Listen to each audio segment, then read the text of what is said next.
Deputy Mayor and fellow councillors. And we have Colin McLean from the Journal Pioneer and Joey Black here. Welcome, Joey. Eye-open views. Welcome. And we have our CAO, Rob Philpott, with us. And I believe our Director of Finance is here, Kristen Dunsford, around the corner. And other directors, Mike Tasuska was here, but he might have gone. I guess his work was finished earlier. So welcome as well to our viewers on YouTube from around the world or wherever they're watching, and welcome to other members of the media. We're going to be watching our monthly council meeting as well. And we'll continue on. Is there a motion to approve the agenda? Moved by Councillor Ramsey and seconded by Councillor Snow. All in favour? Contrary, nay, carried. Any conflict of interest declarations? I do not see any, so we'll continue on here. Is there a motion to approve the monthly council meeting minutes of April 19, 2021, and the approval of the special council meeting minutes of April 26, 2021, and May 4, 2021? Moved by Deputy Mayor McColman and seconded by Councillor McFeely. Any questions on that? All in favour say aye. Contrary, nay. Carried. Okay, this is a special month of the year, and we have a fine gentleman here that's going to make a presentation. Wayne Wright will be making a presentation on National Poetry Month in Canada. So, Mr. Wright, the floor is yours. You want to go to the podium there, and I'm sure the podium is on, and you're not shy at a podium. You never I sure was. I sure used to be. Yeah. My niece would be knocking in grade 8. They'd be knocking as I gave a book report, and Ernie Gallant would just make me extra nervous. And you know what they say? If you got butterflies in your stomach, it's all right as long as they're all flying in formation. Yeah, okay. Now, a couple of weeks ago, I was asked to do something about April being Poetry Month. Now, you see, we're slightly behind. April being the month of showers, and so right from Geoffrey Chaucer to T.S. Eliot to probably Al Jolson, April showers bring us May flowers. But you know what? We're in May, and May is Mattress Month. If you look in your Journal Pioneer or your Guardian at Callbeck's Home Hardware, it's Mattress Month. Now, I don't know whether mattresses or poetry have done more for civilization, but I wouldn't even go there, guys. But it's a wonderful time to be alive, and you were talking about children sitting on a stump and enjoying the revolving season. And here we have a new season, Your Worship, and it's a great honor to represent poetry in this month. And my poem is it's under an hour, and it's and what Sir Philip Sidney said one time, he said, a poet should delight rather than instruct. And I try to do that in all my life. In the beginning of time, I was trying to preach to people and tell them how they should live their lives, but I think it would be a wonderful thing if we could just delight each other and celebrate life and the wonderful month we have. Now, I have written a poem called Oh Summerside. Oh Summerside. Oh, I better write this down. You're not much different than any town that calls itself a city. You may have asked for a handout once, but never once have you asked for pity. And just like that uppity Charlottetown, or Georgetown, or Albertown, or Kensingtown, you've had your ups, you've had your downs. By times your seas were calm, by times your seas were vexed. And just like any other town, it's chicken one day and feathers the next. Now, you can feel free to laugh at this poem anytime you wish to. Oh, Summerside, dear Summerside, you've starred in Technicolor. Your sailing ships once adorned the waves. Your silver foxes, Greta Garbo. And when Artie Holman ran his store, the largest in the world, they say, no one ever hitched their sleigh for Macy's, Gimbel's, or the Bay. And when our shipyards all closed shop, and R.T. Holman's did that belly flop, when Mink came along and ruined our foxes, and CFB Summerside got carted away, in pretty greenwood boxes. Well, you know what? We just dreamt something else up to take their place, like death and taxes or aerospace. From Princess Di to ZZ Top, from the Great One to the Rocket, we've had them, fed them, even wed them. If Water Street could talk, ask Lily at the China Star, Ella at King Walk. From the Lobster Carnival to Mighty Lee, Governor's Feast to the Governor's Plate, we've wined them, dined them, even fined them. It all really goes to show, like Walter Peanuts Our Snow, we've always punched above our weight. And now we have this COVID thing. This COVID-19, or is it 20? COVID-19, COVID-20. I think we all can safely say we've all had COVID plenty. And oh, how we shall greet the day when we all can up and ask, when can we up and throw away this God-forsaken mask? So if I see you at the ICU, and we're both trodden down by virus, why don't we stop before we drop and give thanks to God and Jill at the medicine shop? Oh yes, and maybe Father Cyrus. Now some say the world will end in fire. Some say it will be ice. Ice or fire, fire or ice, chances are it won't be nice. The climate change gang are predicting fire, which makes me think it will be ice. So when it comes to fire or ice, Summerside has already bought it twice. In 1906, the Great Town Fire. In 56, the Great Storm of Ice. Ice or fire, picks or sticks, well, neither one could do the trick. Well, to sum up Summerside in just one word, among all the clever words you've heard, heroic doesn't quite fit the bill, and stoic never ever will. Perhaps the word you guys want is brilliant. Ah, don't kid yourself, kid. We're just resilient. So if you think you like my poem, I'm proud to call this place my home. But if my verse isn't up your alley, I must confess, I'm from Wilmot Valley. Thank you so much.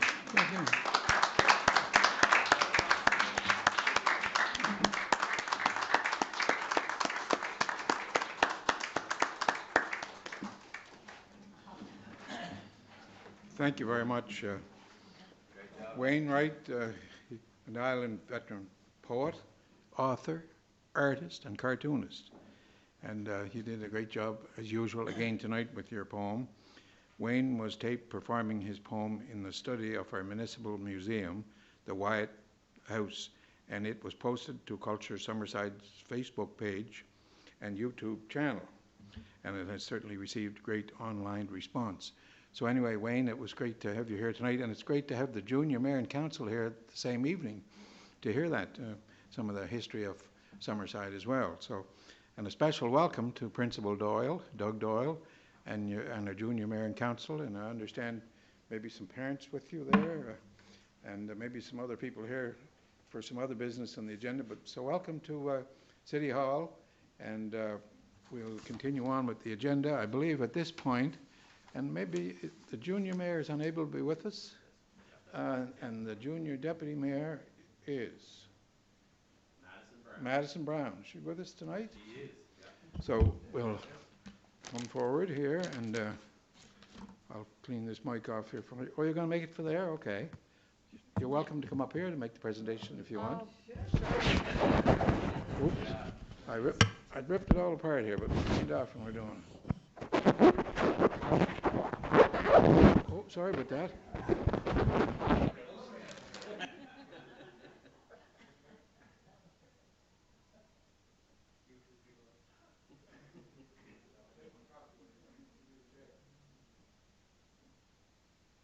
The light is on, and the chair is yours, and we look forward to your presentation.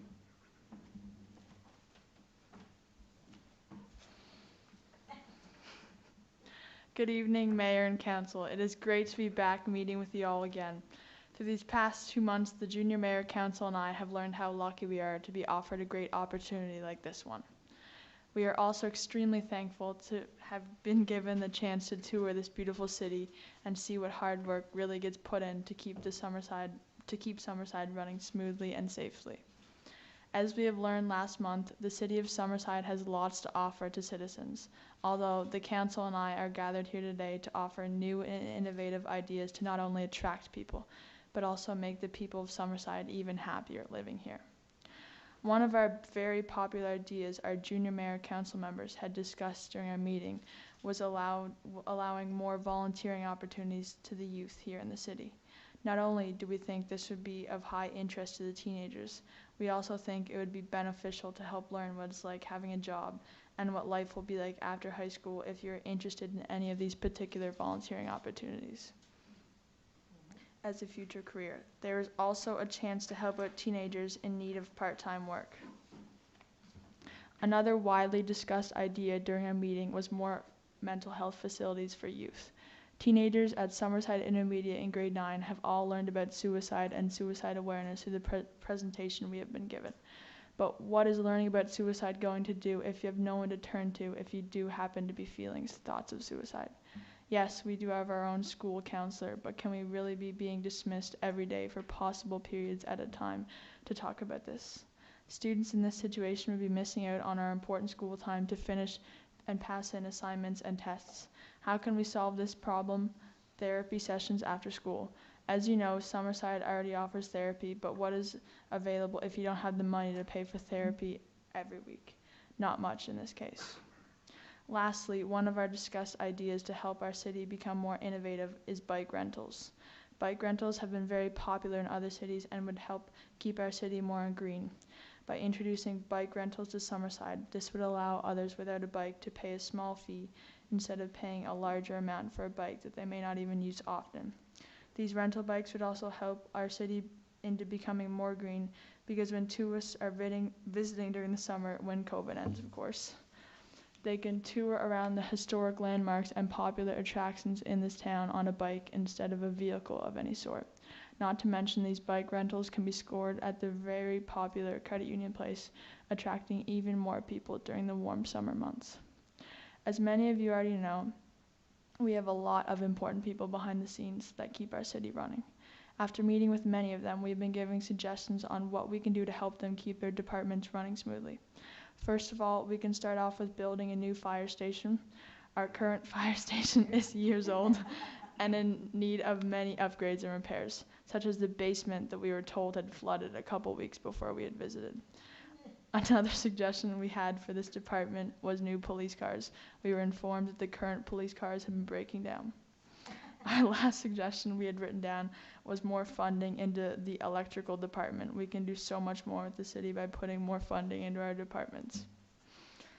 To end off this report, I would like to give a massive thank you to Mr. Sears, who helps us keep Junior Mayor and Council running smoothly. And another massive thank you to Mayor and Council, of course, who allow us to take part in helping come up with new and groundbreaking ideas to make Summerside a better place for everyone. I hope you take our proposals into consideration and even better, maybe put some into action too. Thank you for a wonderful experience. Thank you.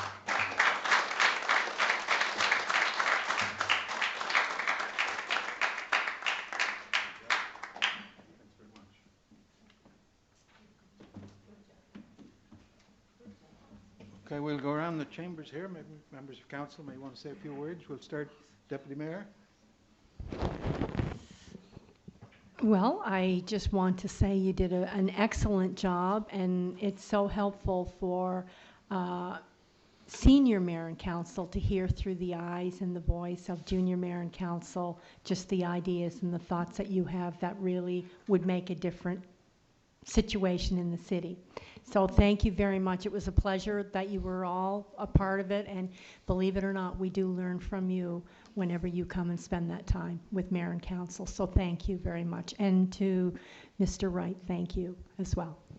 Thank you, Deputy Mayor. Councillor McFeely, anybody, you're welcome to say a few words. Yeah, thank you, Your Worship. And again, just to echo what the Deputy Mayor has said, first of all, Wayne Wright, an important resident of Ward 7, I must say. And it's a good thing that there's people like Wayne in Ward 7 that have some creativity, because certainly the councillor has to have a creative bone in his body. So it's good to know. Just say something. I'm so creative. When I ran for city council, I live on Arcona Street. My wife said, don't run out in Wilmot. I said, I love Wilmot. She said, you're not going to win if you run in Wilmot. And I didn't win. I ran in Wilmot, but it was so wonderful to go around. And they said, oh, the last guy that was here, I said, you don't live here. And I said, Arcona is really kind of really. It's not foodie western there in Wilmot. But I got 129 votes, and it was a great honor to try to emulate all of you who are elected officials, and I'm honored to be here and with this wonderful junior council. And so thank you so much, all of you. And thank you, Wayne, and I'm glad you ran in Wilmot. So, to the Junior Mayor and Council, I think this is one of the greatest initiatives for young people, and and every year the ideas that come out are fabulous. And I think if you look back over time, a lot of those ideas have been implemented, maybe not in that particular year, but over time, I think if we went back and looked at the reports of junior councils, those ideas end up getting implemented as we move forward. So I think the items you proposed this evening are real, and I think some of them with a little bit of effort shouldn't be that difficult to implement in the future. So look forward to seeing those, and thank you very, very much. It's great. Thank you. Thank you, Councillor McFeely. Councillor Adams. Thank you, Your You're worship. representing Wilmot. Yes, I am. And who wouldn't want to live and run in Wilmot? I agree with you, Wayne. Thank you very much. You're always very entertaining and enlightening, so thank you for that. And it's better late than never to celebrate Poetry Month. To our junior council, thank you so much. I know we're all the same. Until you get in here, you don't realize what goes on. They got all the city facilities. One thing you had mentioned with the youth volunteer opportunities, I was thinking Councillor Snow with Community Services, that's definitely something we could work with Director JP on, and even Councillor Bruce for culture with Lori for the heritage properties. So yeah, that's definitely something that we could take forward. So thank you, and I hope you all enjoyed it, and don't be strangers. If you ever have questions, we're all here. Thanks. Councillor Duran. Thank you, Your Worship. Since we're starting with Wilmot, whenever I'm going to Charlottetown, I always go that way. I don't go the Kensington way. I like going through Wilmot, so yay for Wilmot. It's funny, sometimes we'll hear ideas, whether it's from residents or each other or students, young, old. Some of those ideas they can be a little far out there, and some of them can be quite realistic. All of the ones that you came out and presented tonight are all extremely realistic initiatives, and like volunteer work for youth, like it should be a no-brainer. Bike rentals, like we do that with snowshoes and skates now. There's no reason why we can't do it with bikes. But all of these ideas that came tonight are very, very realistic. There's none of these that are out there and left field. Like they're all very, very good ideas, and obviously well thought out. And I hope we're able to have a chat about them with our respective departments and hopefully implement some of them. So thanks very, very much for all of these. And I was going to say hopefully we'll see you next year, but we won't. We'll see another group next year. But yeah, good luck and with everything.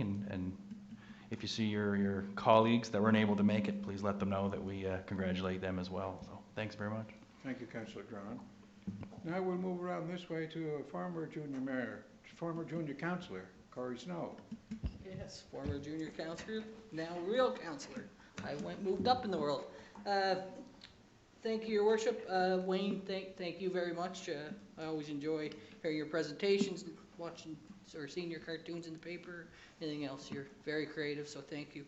To the junior counselors, it is a great opportunity you guys had. It was one that I always remember. Like His Worship said, I was a former junior counselor, and I always think back on that experience that I had then. And to Councillor McColman's point, the ideas you guys brought forward are very reasonable ideas. For like more volunteer opportunities, I'm sure that's something we can easily figure out within the city and should make sure that's a priority. For the bike rentals, for sure, we currently do, through our department, lend out fat bikes. So there's no rental fee, you just come and get it, and those are the ones that, there's lots of fat bike trails, but there's other, I know I had a conversation with the head of downtown Summerside, and she does a lot of traveling around to other countries. She does some backpacking and that sort of stuff, and one of the things she came across was sort of electric bikes that were used in a lot of other areas. So when you get tired biking, you can still keep moving, but you're on an electric bike, and it fits really good with our current electric utility here in the city. And then mental health, I'd agree with you 100%. It sort of falls under a provincial responsibility, but I am in that field right now and work with youth, and I definitely agree with you 100%. Having access to that and at your convenience is very important. So all these are great opportunities for us to reflect on what you brought forward, and I look forward to speaking with the other councillors to see what we can do with your suggestions. So thanks. Thank you, Councillor Snow. And Councillor Campbell, I believe you represent a portion of Wilmot and Sherbrooke and Summerside. Yeah. The floor is yours, sir. Well, it was mentioned I'm chair of the electrical commission, You're not getting any more money. and I'm co-chair of fire and police. Tongue in cheek, I think there was a little suggestions from the firemen wanting a new fire hall, and the police wanting a new car. I think we dealt with that a couple of months ago. We're doing our budget, so it hasn't settled with them yet. But no, it's nice. It gives us a fresh look at everything, and thank you very much for being involved. Thank you. You didn't mention about being a Boston Bruin fan, did you? No? I think he is, yeah. Bruins tonight. Okay. Councillor Ramsey. Thank you, Your Worship. And Wayne, thank you very much for that poem. I enjoyed it immensely. There were so many familiar little quotes there that you made and people that I knew, and I loved that. Anyway, thank you. Enjoyed that. And Junior Mayor and Council, thank you for coming in this evening and doing your presentation, Deputy Mayor. Thank you for those ideas. I do chair fire and police, and we are working on a new fire hall as we speak, so that's really nice. And we did get a new police car. It's not in yet, but it came in the budget, and we got a new officer. So we did lots of good work with police and fire. But thank you for your ideas on that, and I really like your ideas on bike rentals. I'm in the tourism business a little bit, and when I get folks coming to town, they get one of the things they ask me is, where can I rent a bike? And I'm like, oh my gosh, Charlottetown. Anyway, but they want to, they want to do that in, sorry Basil, but they do want to do that in Summerside, and you had a great idea with, with the green, and so that's something I'm hoping that Recreation can look at, and also your volunteer stuff, and I thought of Corey as well. Being in Recreation. So lots of great ideas, and thank you for coming in and just opening our eyes, because we get calls every day with people opening our eyes, sometimes not these great ideas like you have.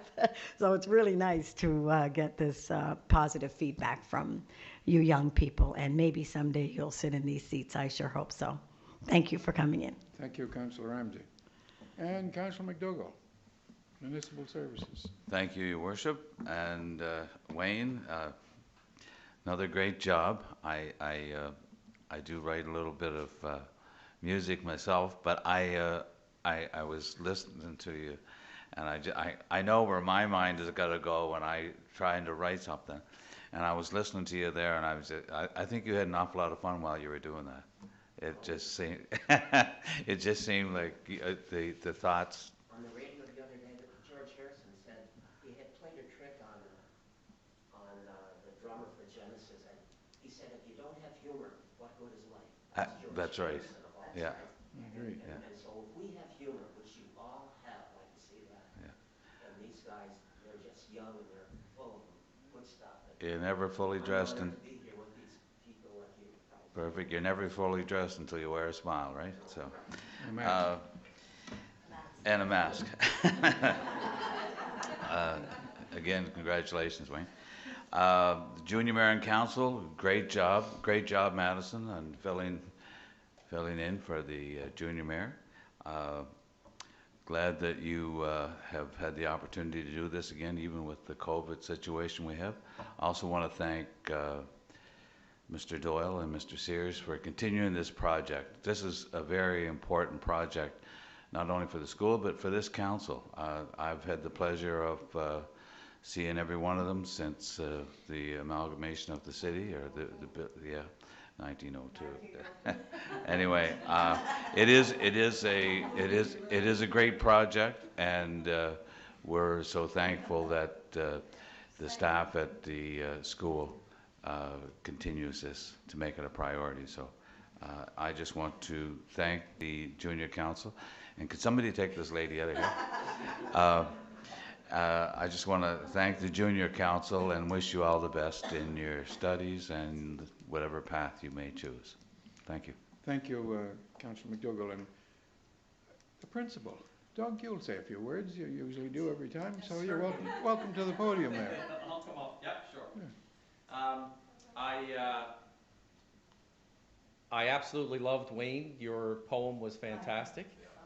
Wayne's Kids Act went through SIS as well, and Wayne, usually every once in a while drops in and supports us in our classrooms with whether it be art or poetry or whatever it is every once in a while. So it's wonderful to have such a creative person in our town, and I also recognized a lot of little people and things about it, so it was quite good.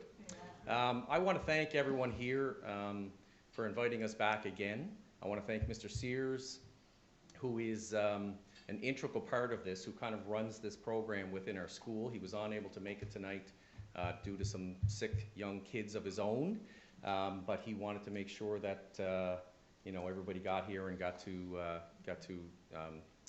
finish off the project. Madison Brown did a fantastic job in filling in as a deputy mayor for our junior mayor council, Donovan Ryder Clements, who was unable to be here tonight. So until next year, we just say thank you very much and best of luck to everybody here. And have a great night and a good council meeting. Thank you very much. And again, it was mentioned by all councillors, but this is a great experience for the junior mayor and council, and a great experience for us. It's been going on for many years, and we always look forward to it. I think the last couple of years we had to juggle around with the times because of COVID, but we worked around that, and again, we congratulated the junior mayor and council for the night they were here for the swearing in for winning the elections, and we all know what that's like going through, and we know you did a lot of work on it. So again, thanks very much, and you're welcome to stay for some more of the meeting if you want, but we understand that you got a lot of things ongoing. And Wayne, I want to thank you again. Known Wayne for a long time, and he's got me a few times, but I remember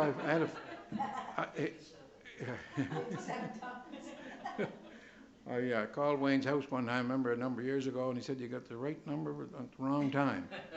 Right and wrong. So anyway, but you're right, you got to have some humor. They say your day is never complete unless you have a good laugh.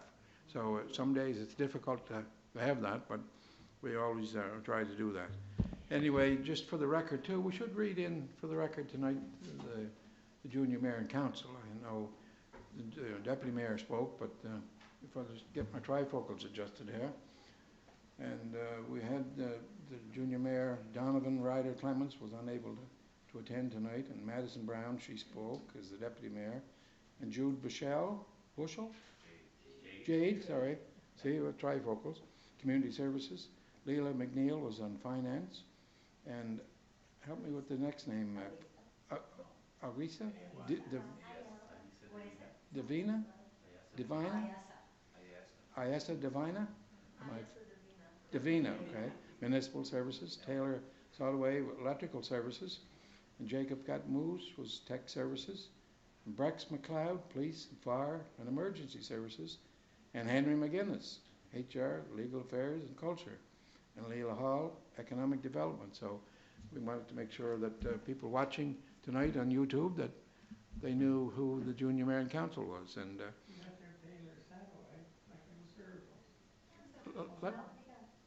yeah, oh yes. Yeah. So anyway, again, thank you very much. Deputy Mayor, did you want to say something? You had just made a little comment there about what a smile a day. What was that, did you say, Your Worship? Your day is never complete unless you have a good laugh. Well, do you know what? We'll put that on record for next budget. How's that? Okay. Okay. We can laugh before the budget starts. Is that it? All right. Anyway, thanks very much again for attending, and you're welcome to stay. And the same with you, Wayne. If you before you take a drive through Wilmot, you're welcome to stay and participate. So we'll continue on with the agenda. Bye, everybody. Thanks for coming. All right. Keep up the good work, Wayne. It's great to have you back with the Journal. Thank you very much. Okay. Correspondence. I just got a couple of things under here. I'm just going to mention I attended a nice little ceremony in the weekend put on by Generation XX. They had a conference there and a good gathering. They followed the health numbers, and I commend Gordy and the Generation XX for the conference. And they asked me to attend and bring greetings, and so I ended up staying there for a couple hours, and it was very interesting.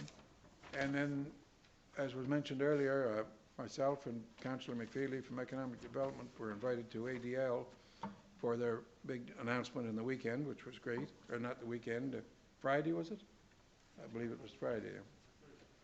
And then there are a number of letters, and that'll probably be discussed and worked upon from people regarding the crossing at the South Drive and Glen Drive, from people concerned about the traffic there and the crosswalk signs and no crosswalk signs and those kinds of things. So a lot of emails about things in regards to the hospital and all of those questions. So it has been very busy for the Mayor and Council. So we'll continue on with the agenda here. I try not to take up too much time reading big long letters and those kinds of things, but it's important to mention the important ones. We'll continue on with financial services. If you're prepared, Deputy Mayor McColman, the floor is yours. Thank you, Your Worship. I do have the monthly report to bring. We did meet this month for the Finance Committee, and thank you to some of the council members that attended that committee meeting. I'd like to say good evening to all of you as my colleagues and here on City Council, as well as to our residents and businesses in the City of Summerside. Our year-end audit will begin at the end of May, and we are on target to meet our deadlines as set by the government of Prince Edward Island. In the next couple of weeks, we will be setting our annual meeting date, likely to be held in late June. Our preliminary results are projecting a small surplus for the year 2020-2021. We will report on 2021-2022 year-to-date results starting with our June monthly report. My report this evening contains an update on the status of our utility accounts receivable, and as of May the 10th, 2021, the following is being reported. Total overdue balance is $182,100 compared to $261,200 as of April 13th, 2021, so that definitely is going down. Approximately 1.7 or $3,033 of the overdue balance is greater than 60 days past due. This compares to 22.2% or $428,700 as of 5 years ago, May 2016.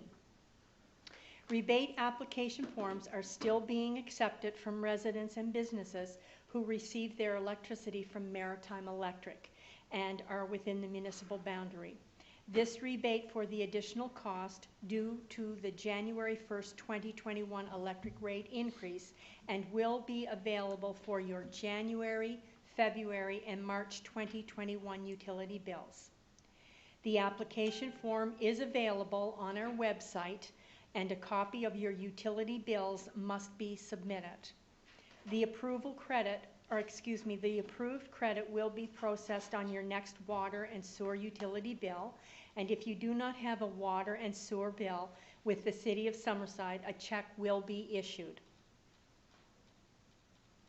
If you receive your electricity from Summerside Electric, you are not eligible for this rebate, as the electric rate adjustment was not effective until April 1st, 2021.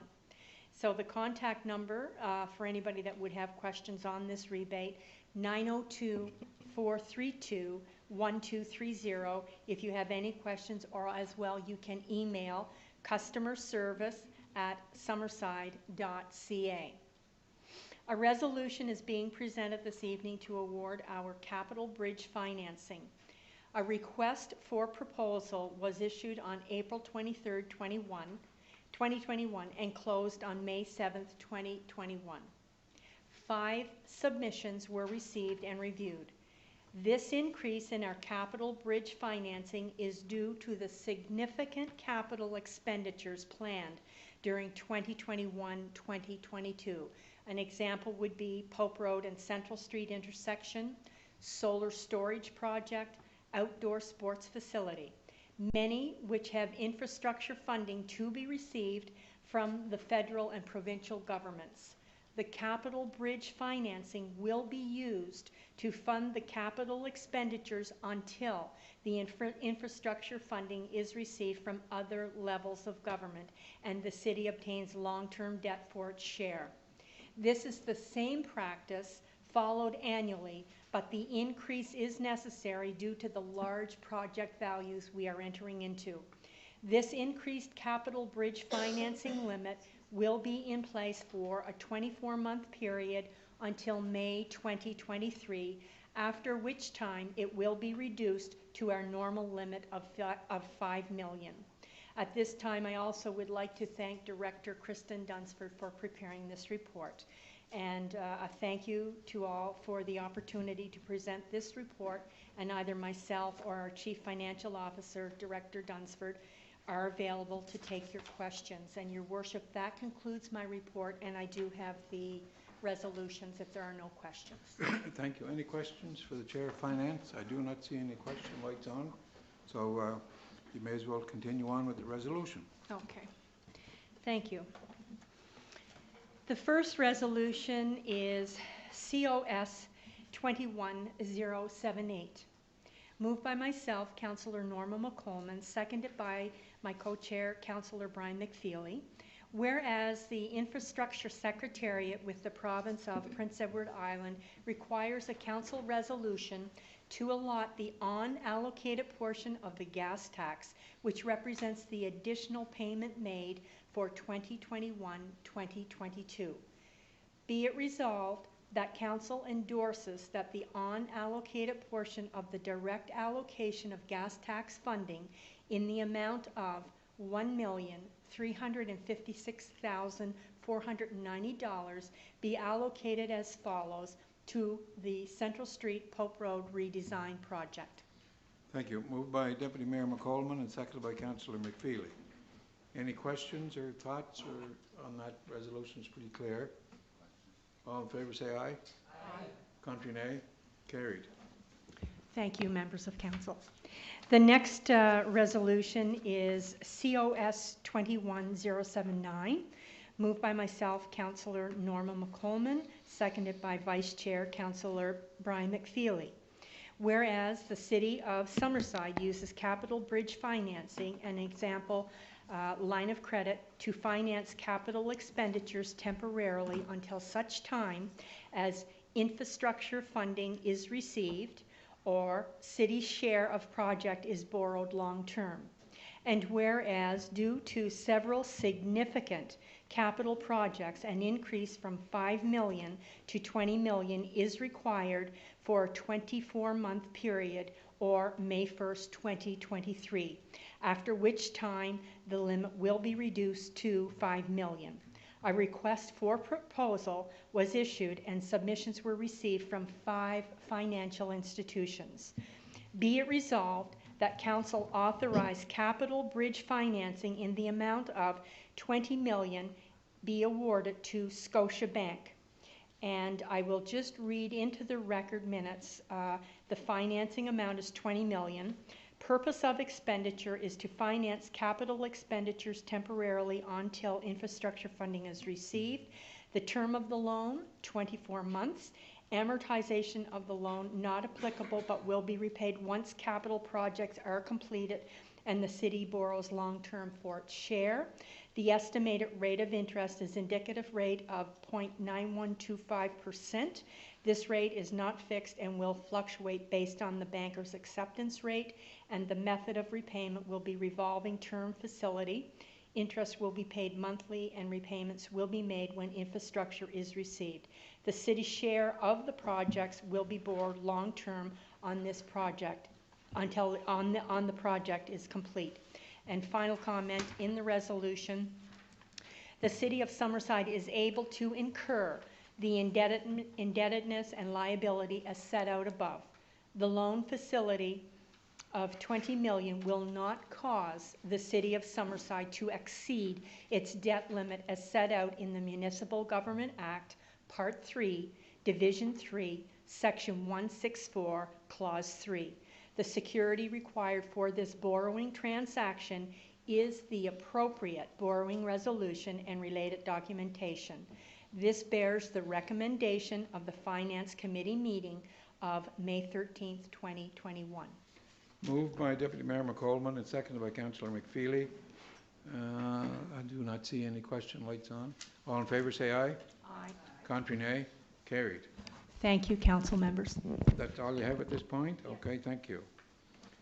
Okay, we'll continue on with item number 6, Human Resources, Legal Affairs, Culture, Summerside, Policy, Bylaw Review Committee, Chair, Councillor Adams. Okay, thank you, Your Worship. That's quite a handle, isn't it? Yes, it is. And Ian, welcome Ian. We'll need you in a few minutes for sure. We'll start with HR and Legal Affairs. A joint Occupational Health and Safety Committee as well as department subcommittees continue to meet on a regular monthly basis. The department provided support at various meetings this month. Summer students have been hired in the electric department and technical services. Seasonal laborers have been hired at Municipal Works. Part-time staff have been hired for Credit Union Place front desk, bowling lanes, as well as the pool. Zach Culleton and Riley Forbes have been hired as ice makers at Community Services. Aaron Lyle and Jeff Gallant were hired as electrical journeymen in the electric department. Drew Beattie, Brett McDonald, and Jesse McCabe moved from part-time to full-time ranks at Police Services. Mallory Metallic, Dave Jarash, Joshua Pound, and Liam Jay were hired as part-time police constables. Contract negotiations continue with outside workers and electric union. And first aid, CPR, and AED training were held for staff.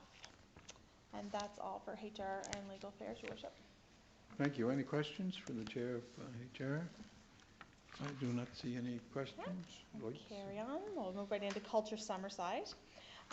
In the handouts, there's some pictures, so what I'm saying doesn't really do it justice unless you have those.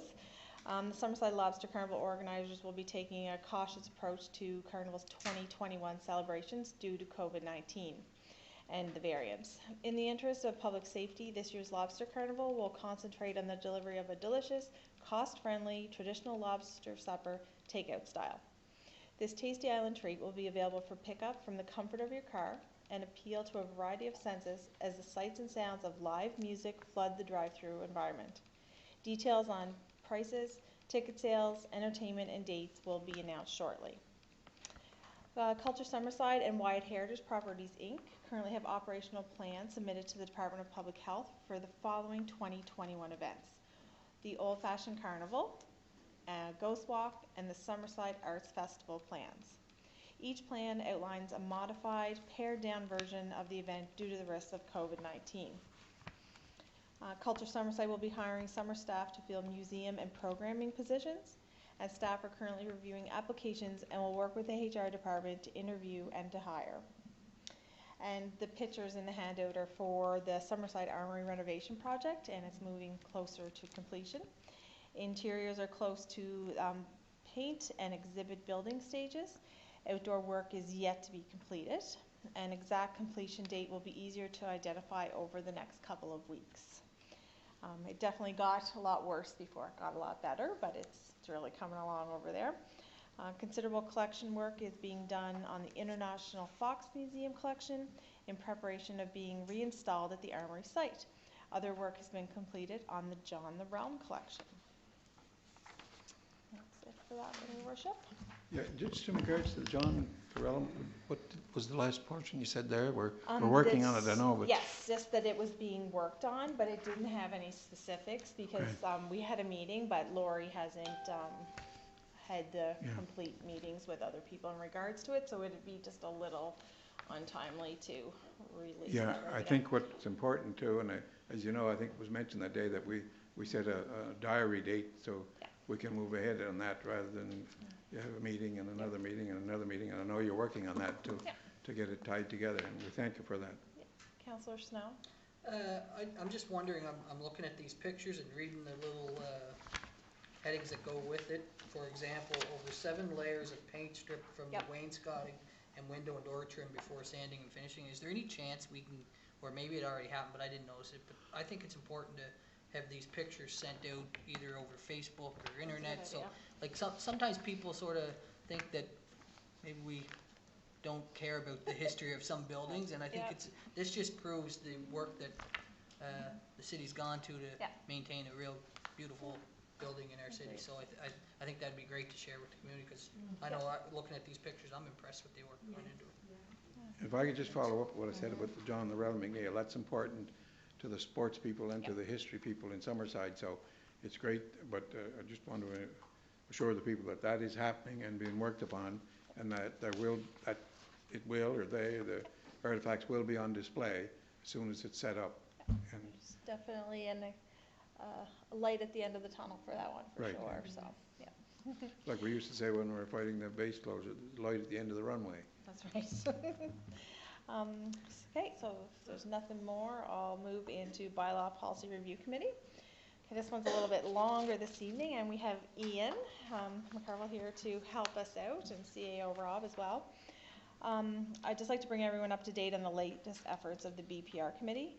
As part of our effort to ensure our bylaws are consistent with provincial legislation and other requirements, we are updating the building bylaw. The rationale for, and Mike's here. Sorry, Mike Strauss here as well. The rationale for getting this bylaw in place now is that the provincial legislation came into effect almost a year ago, and we would like to get the bylaw in place for the upcoming construction season, which looks like it's well underway. Tonight we'll see the second reading of the amendments and the formal adoption of this bylaw. The proposed changes were first discussed at last month's meeting of the Technical Services Committee. We also consulted with the developer community to seek their input on these changes. Most of the feedback from developers centered more so on the requirements for professional services such as architects, engineering, design, electrical services, and not so much on specific aspects of the building bylaw. But it was really neat to get them all, like some of them, in the same room with council and to hear what they're seeing and running up against out there. So I think it was a very positive move forward. For example, a question was asked if developers could use the same engineering design for a specific type of wall for multiple builds in various locations within the city. This is a case where the developer needs to discuss with their professional designer if they will allow their design to be used in more than one location. So what was happening was they were having to pay the designer every time they wanted to do it in a different location of the city. So we're asking if they would just do one design, one fee, and might help out the developers a little bit. making the city more attractive to developers. We will change the feedback and bring recommendations back to council for consideration. There's one change we are proposing to the bylaw in Schedule C of the bylaw, Section 2.2.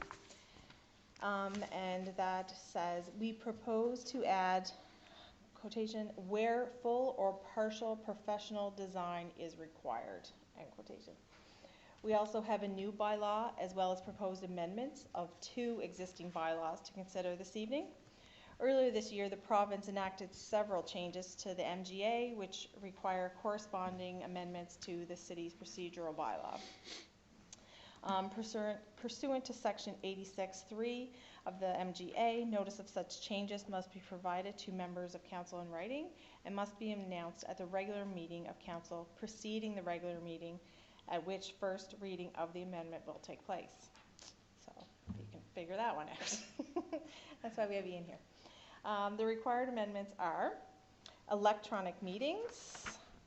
The procedural bylaw will be amended to confirm that meetings may be held electronically and the public may attend the meeting via electronic meeting.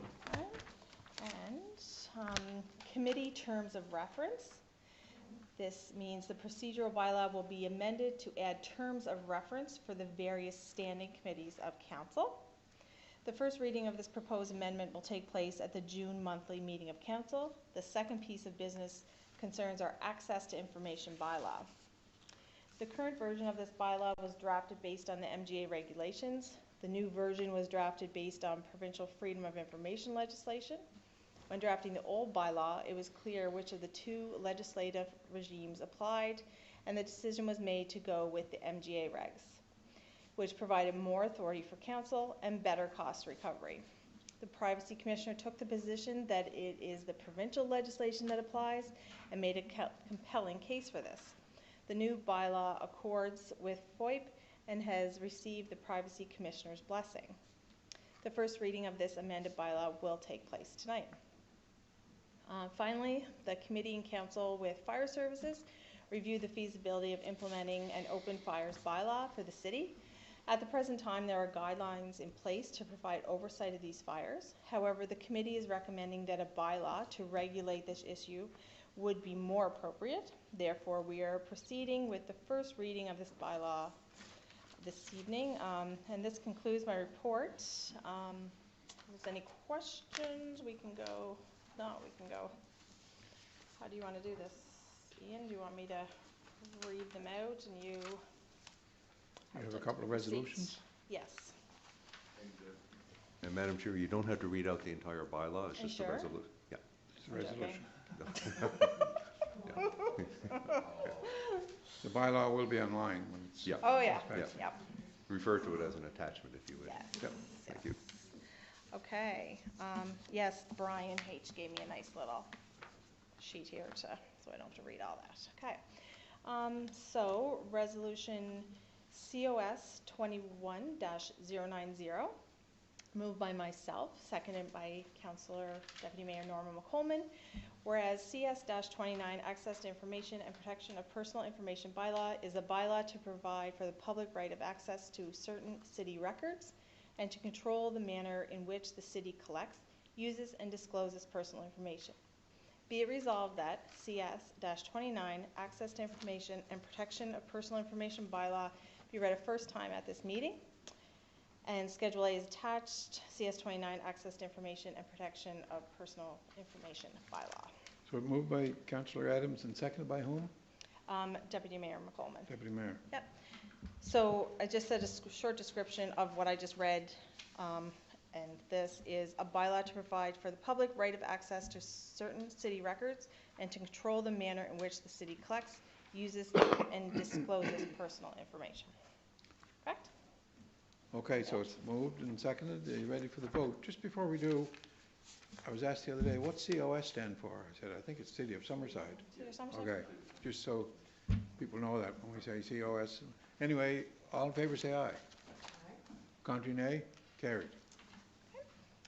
And good to, Ian, did you want to say anything or do you just want to, how do you want me to?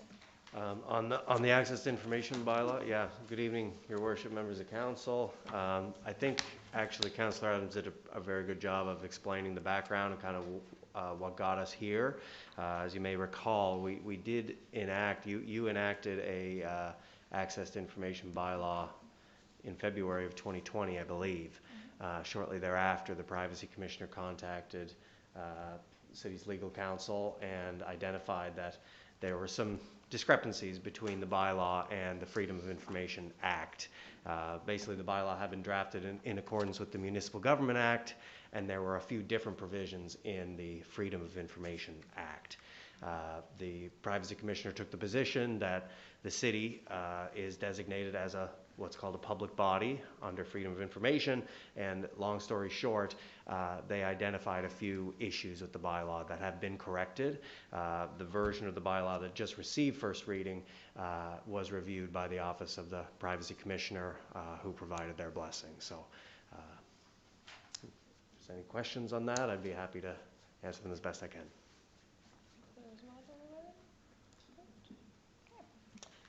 Thank you, Ian. We'll move right into the next one.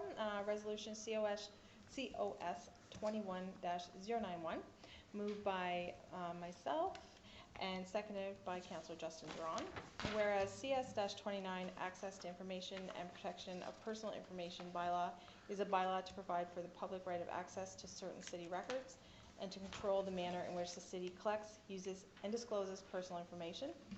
And whereas CS-29, Access to Information and Protection of Personal Information bylaw, was read for a first time at this council meeting, be it resolved that CS-29, Access to Information and Protection of Personal Information bylaw, first reading, be hereby approved. So it's been moved by Councillor Adams and seconded by Councillor Duran. Yep. Good. Any questions on the resolution? All in favor say aye. Contrary nay. Carried. Just for the record, I might add that we do have paper copies here as well for members of the public, just in case. Sorry, I should have mentioned that. Thank you, Ian. And next resolution is COS 21-092, moved by myself, seconded by Deputy Mayor Norman Coleman. Whereas CS-35 Open Fires Bylaw is a bylaw to provide guidelines for the oversight of open fires in the city of Summerside, be resolved that CS-35 Open Fires Bylaw be read a first time at this meeting. And Schedule A is attached, CS-35 Open Fires Bylaw. And just a short description of that, Your Worship, is Open Fires Bylaw is a bylaw to provide guidelines for the oversight of open fires in the city of Summerside. And I think it was mentioned at the meeting that before it was the provincial regulations, and we didn't have our own. So thank you to the committee for that. Moved by Councillor Adams and seconded by Deputy Mayor McColeman. All in favor? Aye. Contrary nay? Carried. And also we should thank Chief Ronnie Enman for his work on that, for the work on the fire chief, bylaw, yes. Next one we'll go in is Resolution COS 21-093, moved by myself and seconded by Councillor Justin Duran. Whereas CS-35 Open Fires Bylaw, a bylaw to provide guidelines for the oversight of open fires in the city of Summerside, was read for a first time at this meeting, be it resolved that CS-35 Open Fires Bylaw, first reading, be approved. Moved by Councillor Adams and seconded by Councillor Duran. Any questions? All in favor say aye. Aye. Contrary nay? Carried.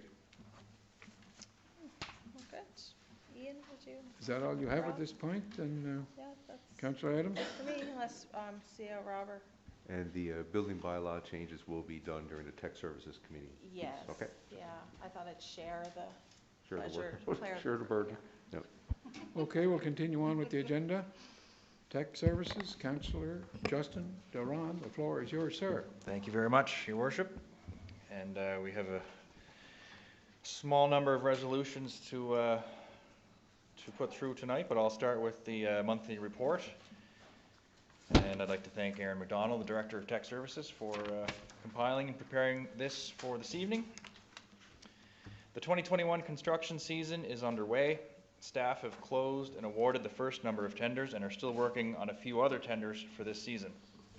The sewer work on Autumn has started, The Pope Central project has also started, as well as paving. It is anticipated that a few other tenders will be starting shortly.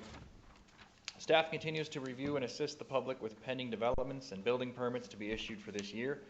Staff have been busy this past month with numerous planning-related activities. We had a discretionary use for the solar farm, a zoning amendment from R3 to R4 on Willow, and a few mobile sales establishments. We currently have a building height variance on Lafergie, revisions to the off-site signage bylaw, a discretionary use on Duke, and some more mobile sales establishments.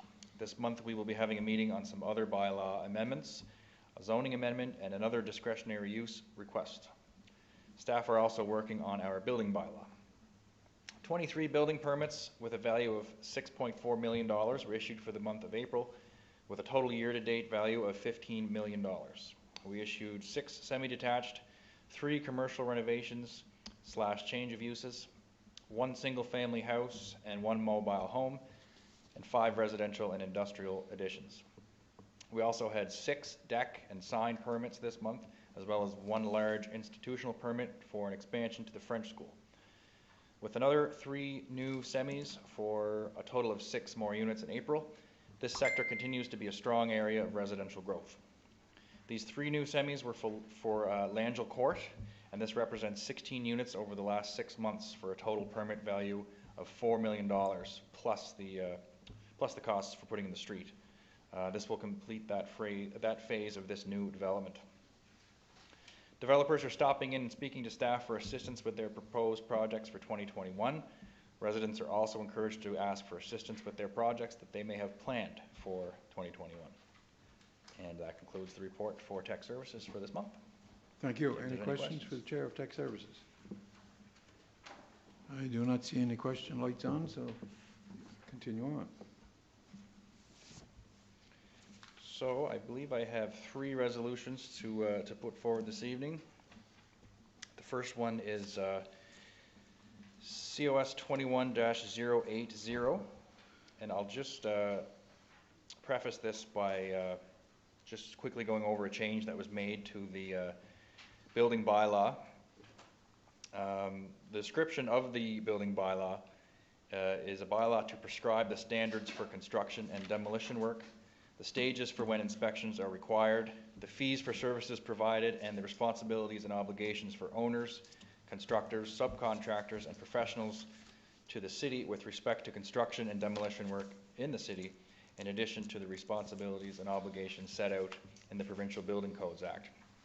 There was 1 minor addition to the draft bylaw, CS 31, since it was read for the first time at the March monthly meeting. So this has to be read at this meeting, and that addition is Schedule C, Section 2.2. We're going to add the words "where full or partial professional design is required" at the beginning of the sentence. So it now reads, "Where full or partial professional design is required, all plans and specifications shall be accompanied with design certificates bearing the seal of a professional designer licensed to practice in the province of Prince Edward Island." So with that being said, Resolution COS 21-080 was moved by myself and seconded by Councillor Snow. Whereas CS 21 building bylaw was read for a first time at the March 15th, 2021 monthly council meeting, be it resolved that CS 21 building bylaw be hereby read a second time at this meeting, and Schedule A is attached. Schedule A is the CS 31 building bylaw. Moved by yourself and seconded by whom, sorry? Councillor Corey Snow. Councillor Snow. Any questions on the resolution? Just a quick question. With the change of wording or the addition that you are proposing, just trying to understand the implications of that. Perhaps. Mike, might you be able? I wasn't actually involved in the meeting where they came up with this, so I'm hearing of it for the first time as well, actually. So maybe I'll let Mike speak to that.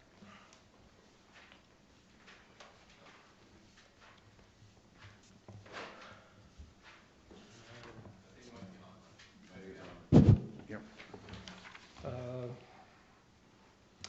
Part 2 of Schedule C refers to Part 9 buildings. That section of the building code does not necessarily require professional design, but certain elements of buildings under that category may require either full or partial design depending on the complexity of the building. So the way it was phrased under section 2.2 in the draft was that all plans and specifications were required to be sealed, but that's not a requirement for every single design under Part 9. I'm not sure if I'm Yeah, I'm explaining just that. trying to get my head around it. So if I'm understanding it correctly, this is relaxing things a bit? No, it's a clarification. An example would be a single-family house. You do not require an engineer or architect to design a single-family house. But if there's a structural steel beam that's put into that house, that element has to be designed by an engineer, and that plan has to be stamped. So just the element That one at element, question would yeah. require the professional design? Correct. Okay, And thank you. there are some building classifications under Part 9 of the code that do require full professional design. So that there's a mix. So to state that all plans and specifications, it wasn't quite the intent of Yeah, what okay, this no, was. very good, thank you. You're welcome.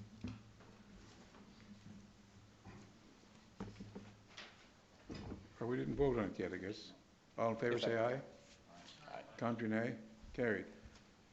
I got to make a couple of comments, but I'll wait for another resolution if you want. I was just going to say, I'll just throw it in here, don't take a few seconds. We did have a good meeting last week, or whenever it was, with developers. And most of the developers were sent out notice about, we're looking at this bylaw, and quite a few of them came in and made some good comments. But I think what's important to note, and I'd mentioned it that day, the policies and the bylaws that our tech services have to enforce are passed in here. And there are some regulations that are provincial and federal, and electrical and fire regulations that we're not even considering changing any of those because we can't, and we all agree with them for safety purposes. But it makes it difficult for staff. They're enforcing, I'm not sure if that's the right word, but the regulations that are passed in here. And that's not easy, because I had a job one time in the police department, and you're enforcing the regulations, and the people would be, why are you charging me this? Why are you doing that? Well, listen, I'm just doing my job here. You know, if you don't agree with this law or that law, talk to the elected people who passed the laws. So that's sort of makes it difficult, and I appreciate the efforts of staff upstairs. They're enforcing the regulations by this council, and the other two orders of government that come in. So that's not easy, but you're doing your job, and we understand that. But as a result of these meetings, we're trying to take out a few little things to help John Q. Public. But I think that meeting the other day, a lot of the developers understood there's some regulations you can't get around, and you shouldn't for the safety purposes. But there are a few other little things that we're tweaking, and I think it was a good meeting and good discussion to have that. So the developers understand now when they come in for a permit the procedure. Anyway, I just wanted to mention that, and I thank the staff for their presentation as we went through this bylaw. You have a couple more resolutions? I do, Your Worship, yes, I do. And thanks to Mike for all the work. I know you've served on a committee for quite some time, and this is more than a couple weeks worth of work for you, so we recognize that, and thanks very much. Next resolution is COS 21-081, moved by myself and seconded by Councillor Snow. Whereas CS 21 building bylaw was read for a first time at the March 15th, 2021 monthly council meeting and read a second time at this meeting. Be it resolved that CS 31 building bylaw second reading be declared approved. Moved by Councillor Drawn and seconded by Councillor Snow. Any questions? It's a pretty straightforward one. All in favor say aye. Contrary, nay. Carried. And finally, Resolution COS 21-082, whereas CS 21 building bylaw was read for a first time at the March 15th, 2021 monthly council meeting and read a second time at this meeting. Be it resolved that CS 31 building bylaw second reading be declared formally adopted. And who was the second? I don't think you mentioned it. Sorry, moved by myself and seconded by Councillor Snow. Snow, okay. Any questions on the resolution? All in favor say aye. Contrary, nay. Carried. Anything further? That's it for the resolutions. I just wanted to add one item before I take my seat. Before you think of it. Floor is yours, sir. I was going to mention I just wanted to let everybody out there know that painting has finally begun around our city. I think a location near the top of the list was done today, and that was the lanes at Greenwood and Pope. So I know a few people have been asking when the crosswalks are going to start, and so now that we know that 'tis the season for painting, that should be underway very shortly. Now that we know that the paint is good, the temperatures are ready for the painting, and that's underway now. So a lot of people are wondering. Councillor Dorn, can I just also ask you a question? The Greenwood and Pope, since you brought that up, is there plans to install lights at that intersection? Traffic lights. Yeah, like signals. Yeah. When we originally put that intersection through a couple of budgets ago, there was the intention that we would add the infrastructure to receive the lights if and when they're recommended, and that was put in place. So the concrete's there, the hookups are all there. All that they need now is direction from council or recommendation to put those in. So there's no, it hasn't come up yet as far as a discussion in here, but the intersection is ready to accept them, to handle them, so, without having to dig up the ground and install new power and all that stuff. Yeah, I think, just if I may follow up on that, Councillor Duran. So Councillor Adams, that infrastructure for the lights was put in place because it was done as part of, I guess, the rejigging and reconstruction that we did around Pope and Greenwood last year. The intent was that the lights would not be added right away, but if you may recall, a couple of years ago when we had a traffic engineer or consultant do a review and present it to council, it was anticipated that the traffic volumes would get to a point very soon in the not too distant future where traffic lights would be justified. So we went and did the traffic light infrastructure to get it in place. I can't put a specific timeline as to when the lights will be put in there, but I would venture a guess that it will be sometime within the next 2 to 3 years once traffic volumes reach a certain level. Okay, so it's piped in, ready to go, but you just need the equipment. And I know Councillor Snow has a question. I was just going to say, I think it's soon necessary anyway. And I had some people bring up, and it's certainly a valid question. I know we're doing, obviously, Pope and Central, and we're doing Granville Walker. I can't think off the top of my head what the light configuration is there, but I wonder if that equipment maybe can be reused instead of having to order brand new lights. I know there's an arrow at the Walker Granville intersection, so I'm thinking maybe we can utilize that equipment, but I just wasn't sure what our plan was for old equipment that comes out, whether we just keep it in a stockpile somewhere. I'll have to check certified with council. Okay. That's why you went before me. You knew what I was going to say. I agree 110%. I think we're really close to there. Although it's not my ward up that way, it's a question I get asked quite a bit is when are we, or how come we haven't put lights there. And as a driver myself, I was talking to Councillor Duran earlier and told him that I really don't like that intersection when I tend to use it, and that's just being very honest. I think it's something we need to look at with, and I think the roundabout is really gonna force maybe our hand to do a little more with the flow of traffic in that area. I think we'll see it increase. So I would agree if we can find a way to utilize some of the other equipment we already had. We eliminated a few lights last year, and I know some of them were being eliminated because the parts are getting hard to be found because they're older lights. But if we can in any way find a way to speed that up, I think it's a good idea to do so. And I think the new lanes there, I think just as somebody that uses the intersection, I'm certainly not a professional, but I think that the new lanes, I think, magnified the need for something a little more. It creates almost yeah, exactly. And I'm just sitting here thinking, and I know the infrastructure's there, the lights aren't there yet, but I guess part of me was, we took lights out in other areas of town and put four-way stops in. I guess I'm just would be curious as to why we wouldn't consider a four-way stop there. It would be less expensive and, anyway, just a thought. And I just put it out there, but yeah. I think the that's- short answer to that is it's a east-west express throughway. We just put a roundabout in there to increase the efficiency. To slap a stop sign right in the middle of that really kind of eliminates the Yeah, objective. yeah, just a thought, yeah. No, thank you. That's just my layman initial response to that. I mean, there could be, yeah. So I'll check into that and circle back with council as soon as I can. Just a point on that,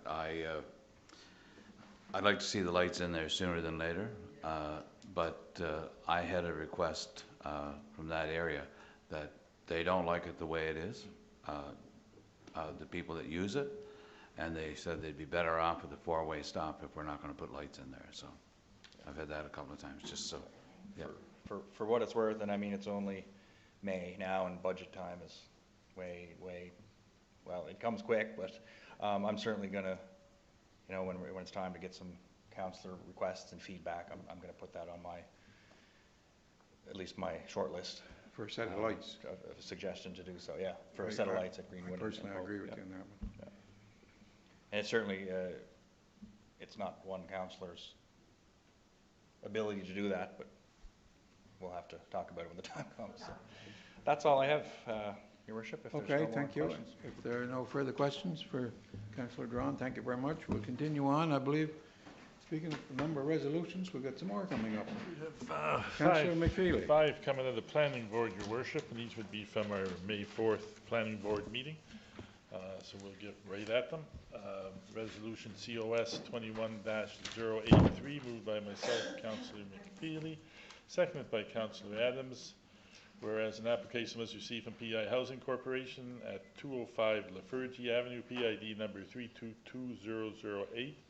And whereas section 19.5 of the City of Summerside zoning bylaw states that no residential apartment building shall exceed the maximum height of 14, I think that's meters, 45.9 feet.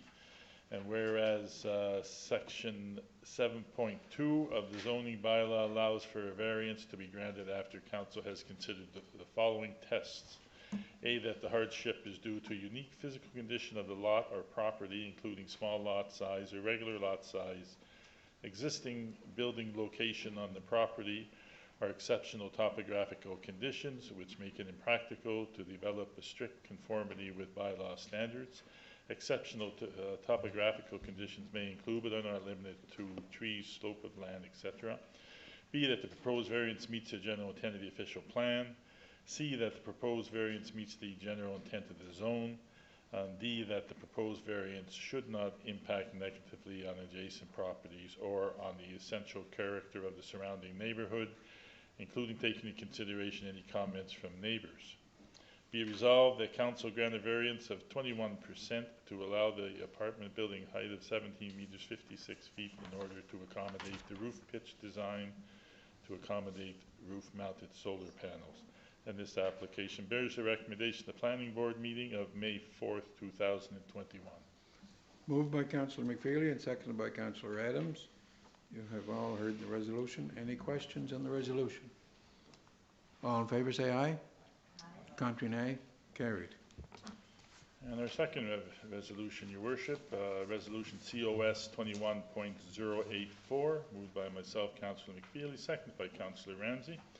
Whereas the City of Summerside initiated amendments to the off-site sign program under Section C sign regulations of the City of Summerside zoning bylaw. And whereas the amendment was reviewed by Planning Board on May 4th, 2021, and Planning Board made a recommendation to Council on that same day. Be resolved that Council approve the amendments to the off-site sign program under Schedule C sign regulations of the City of Summerside zoning bylaw. And this bears the recommendation of the Planning Board meeting on May 4th. And the off-site sign program regulations Schedule C zoning bylaw proposed amendments is attached, and I'll table that, Your Worship. I don't think I need to read it into the record. It's basically the strikeouts and the inserts and Yes. that were reviewed at Planning Board. All council was there, and it was certainly part of the council package. So. And it will be online for people to read. Okay, moved by Councillor McFeely and seconded by Councillor Ramsey. All in favor, say aye. Contrary, nay. Carried.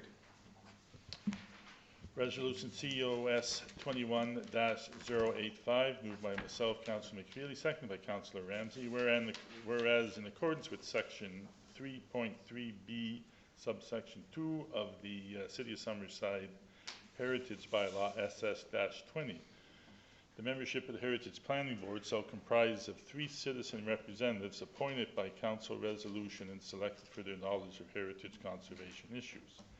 Be it resolved, the following 3 individuals are appointed as citizen representatives to the Summerside Heritage Planning Board for a 2-year term until May 17, 2023, in accordance with Section 3.3C, subsection 2 of the City of Summerside Heritage Bylaw SS-20, and they are Kate Cormier, Natalie Hashi, and Carl Delaney. And this bears the recommendation of Planning Board meeting on May 4th, 2021, Your Worship. Thank you. I will just maybe make a comment on this, and I've been working very closely with these 3 people around the Heritage Bylaw review, and several meetings, and another one scheduled tomorrow. And you know, we get criticism sometime for not having citizen input and that type of thing in certain quarters. That particular exercise, we have 4 citizen reps and a couple of staff and 1 councillor. So I think that demonstrates this council's commitment to make sure that we are hearing from citizens, and certainly there will be a public input as part of that process. So I just wanted to make that point when we're reappointing these people. They're not there for window dressing. They're very active, and it's been a very, very good exercise, and their input is very much valued. Thank you. Thank you. Sorry. Oh, I was just wanted to say, as part of the planning board, I'd really like to thank Kate Cormier, Natalie Hashi, and Carl Delaney for their volunteer work on this. Thank you. So it's moved by Councillor McFeely and seconded by Councillor Ramsey. Any further questions? All in favor, say aye. Excuse me, Your Worship. Sorry. That was seconded by Councillor Adams. Adams, oh. No, that one was me, I think, Brian. I wrote it down. No, it's 085? yeah, 086 is you. Oh, Yeah. okay, you said me, but you might have meant Kate, so we can change Okay. that. Okay. My apologies. I did the same thing I had written down there. Well, I Okay. might have said the wrong thing. That's okay, Yeah. yeah, no more. No problem. So it's moved. But the and signature is Adams. Moved by Councillor McFeely and seconded by Councillor Adams. So it was voted upon, and we can, thank you very much. So we'll continue on with, you have another resolution? We got a couple here, Your Worship, the quick short ones. Resolution COS 21-086, moved by myself, Councillor McFeely, seconded by Councillor Barb Ramsey. Whereas a discretionary use application was approved on March 16, 2020 for the PEI Ocean View Resort, Shishong-Lu, for PID number 309344 to allow a 8-unit row house use at 373 Duke Street in the medium-density residential R3 zone under the City of Summerside zoning bylaw. And whereas a discretionary use approval expired on March 16, 2021, and whereas the applicant requested an extension to the approved discretionary use, be it resolved that the council approve a 6-month extension expiring September 16, 2021 to the discretionary use for a 8-unit house, row house for PID number 30934 at 373 Duke Street in the medium density R3 zone under the City of Summerside zoning bylaw. And this bears the recommendation of Planning Board on May 4th, 2021, Your Worship. Moved by Councillor McFeely and seconded by, was it Councillor Adams? No, Councillor Ramsey. Yeah, just a little funny. So that was approved a year and a half ago, I guess, and just because of COVID, it got held up. Yes, Your Worship. All in favor, say aye. Aye. Contrary, nay. Carried. And finally, Your Worship, Resolution COS 21-087, moved by myself, Councillor McFeely, seconded by Councillor Kerry Adams. Whereas Generation XX is requesting Council approve in accordance with Section 13 of the Licensing Bylaw CS-21 to to operate a mobile sales establishment at 263 Heather Moist Drive on land owned by the Summerside Port Corporation.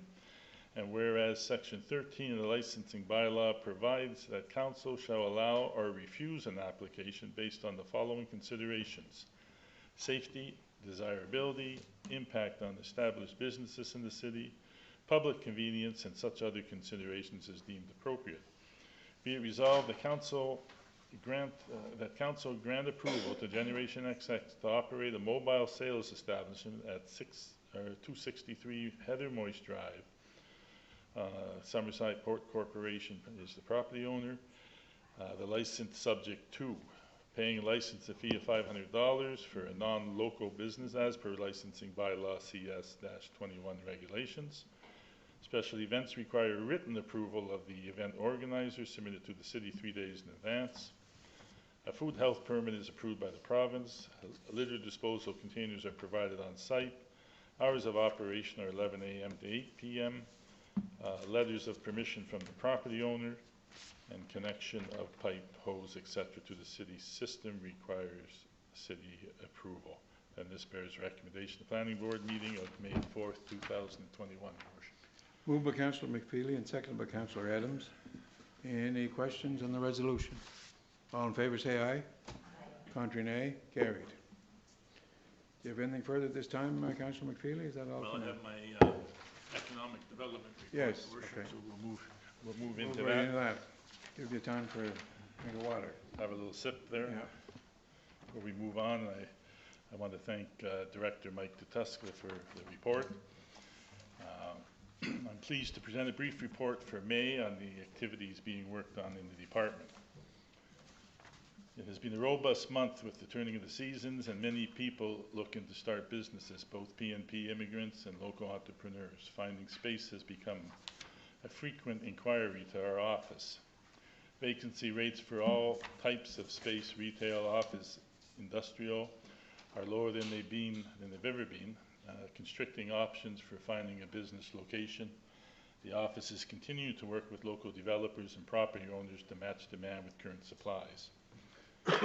The office, in collaboration with our private sector partners, have been able to work with property owners and developers to repurpose or build 30,000 square feet of space. 2,000 square feet of space has been converted already. 8,000 square feet is currently underway, and 20,000 square feet will be ready later this year in late summer or early fall. Again, what the office is seeing is great pent-up demand for space in all parts of the city, and investment in properties, again, is strong early in 2021. This is also translating into a surge of vacant property for sale for development to capitalize on this known demand.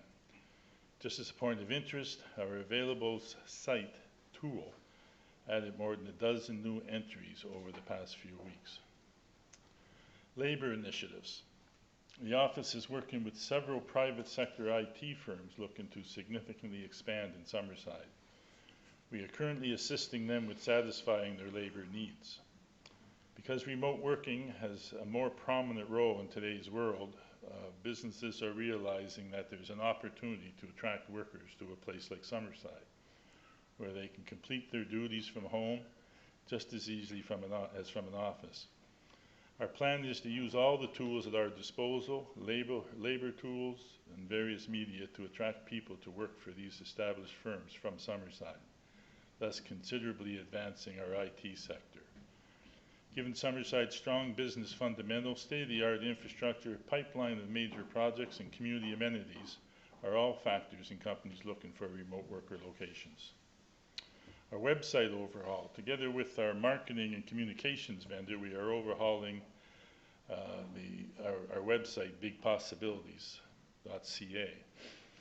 The resulting site will retain some of the material from the existing site, but will be organized much more clearly with the most prominent information and tools front and center. Navigation will be much more intuitive, and mechanisms will be in place to allow content to be readily switched out. Last, the look and feel will be in line with modern web design practices and give the user a more fulfilling experience. We hope to launch our more user-friendly web property in the coming weeks. P&P milestones.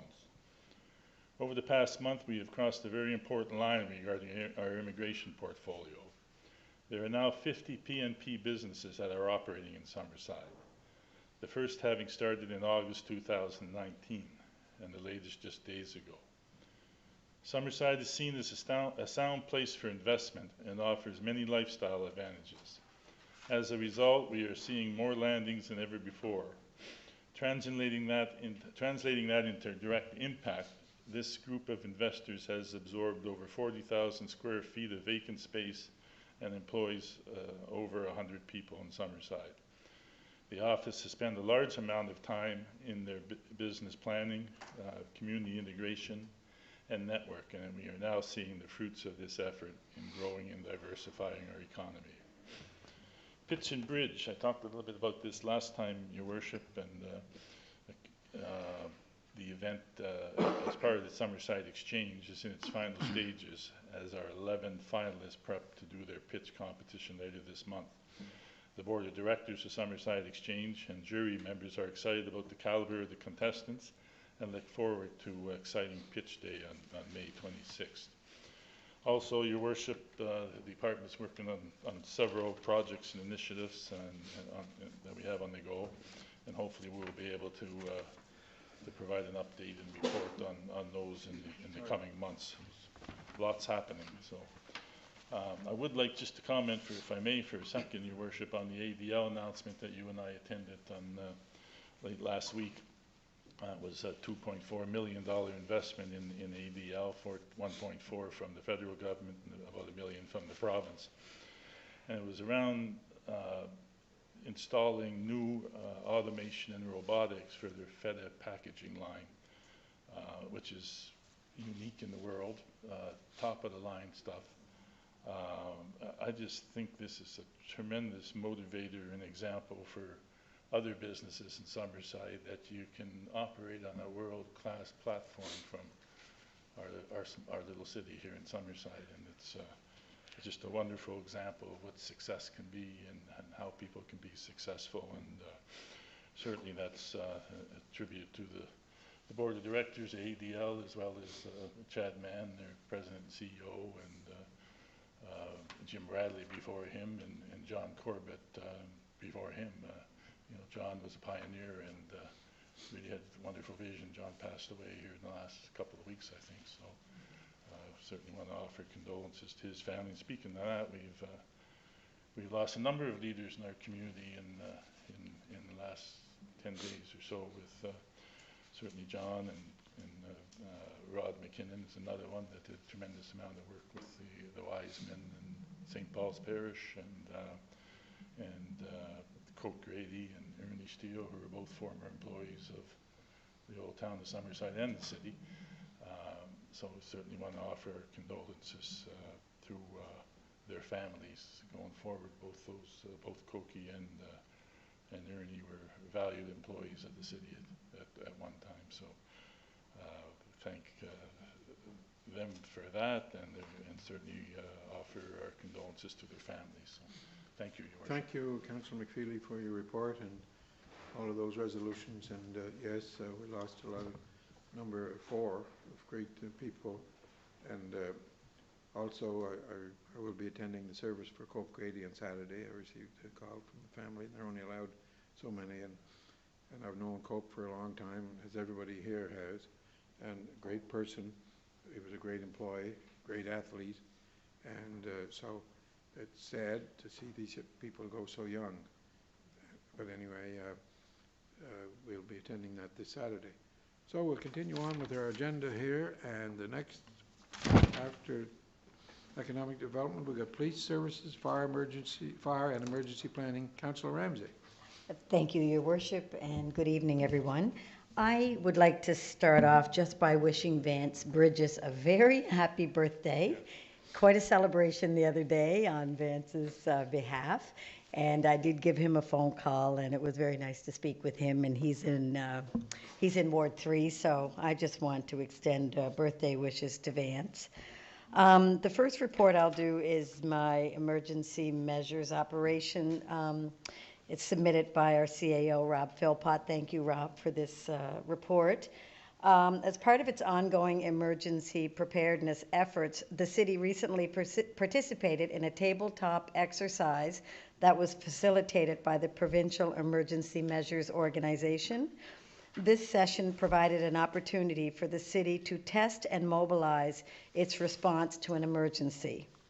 We were joined by community partners during this exercise, which helped raise our awareness of things we have done and need to do to better prepare our community to respond to further future emergencies.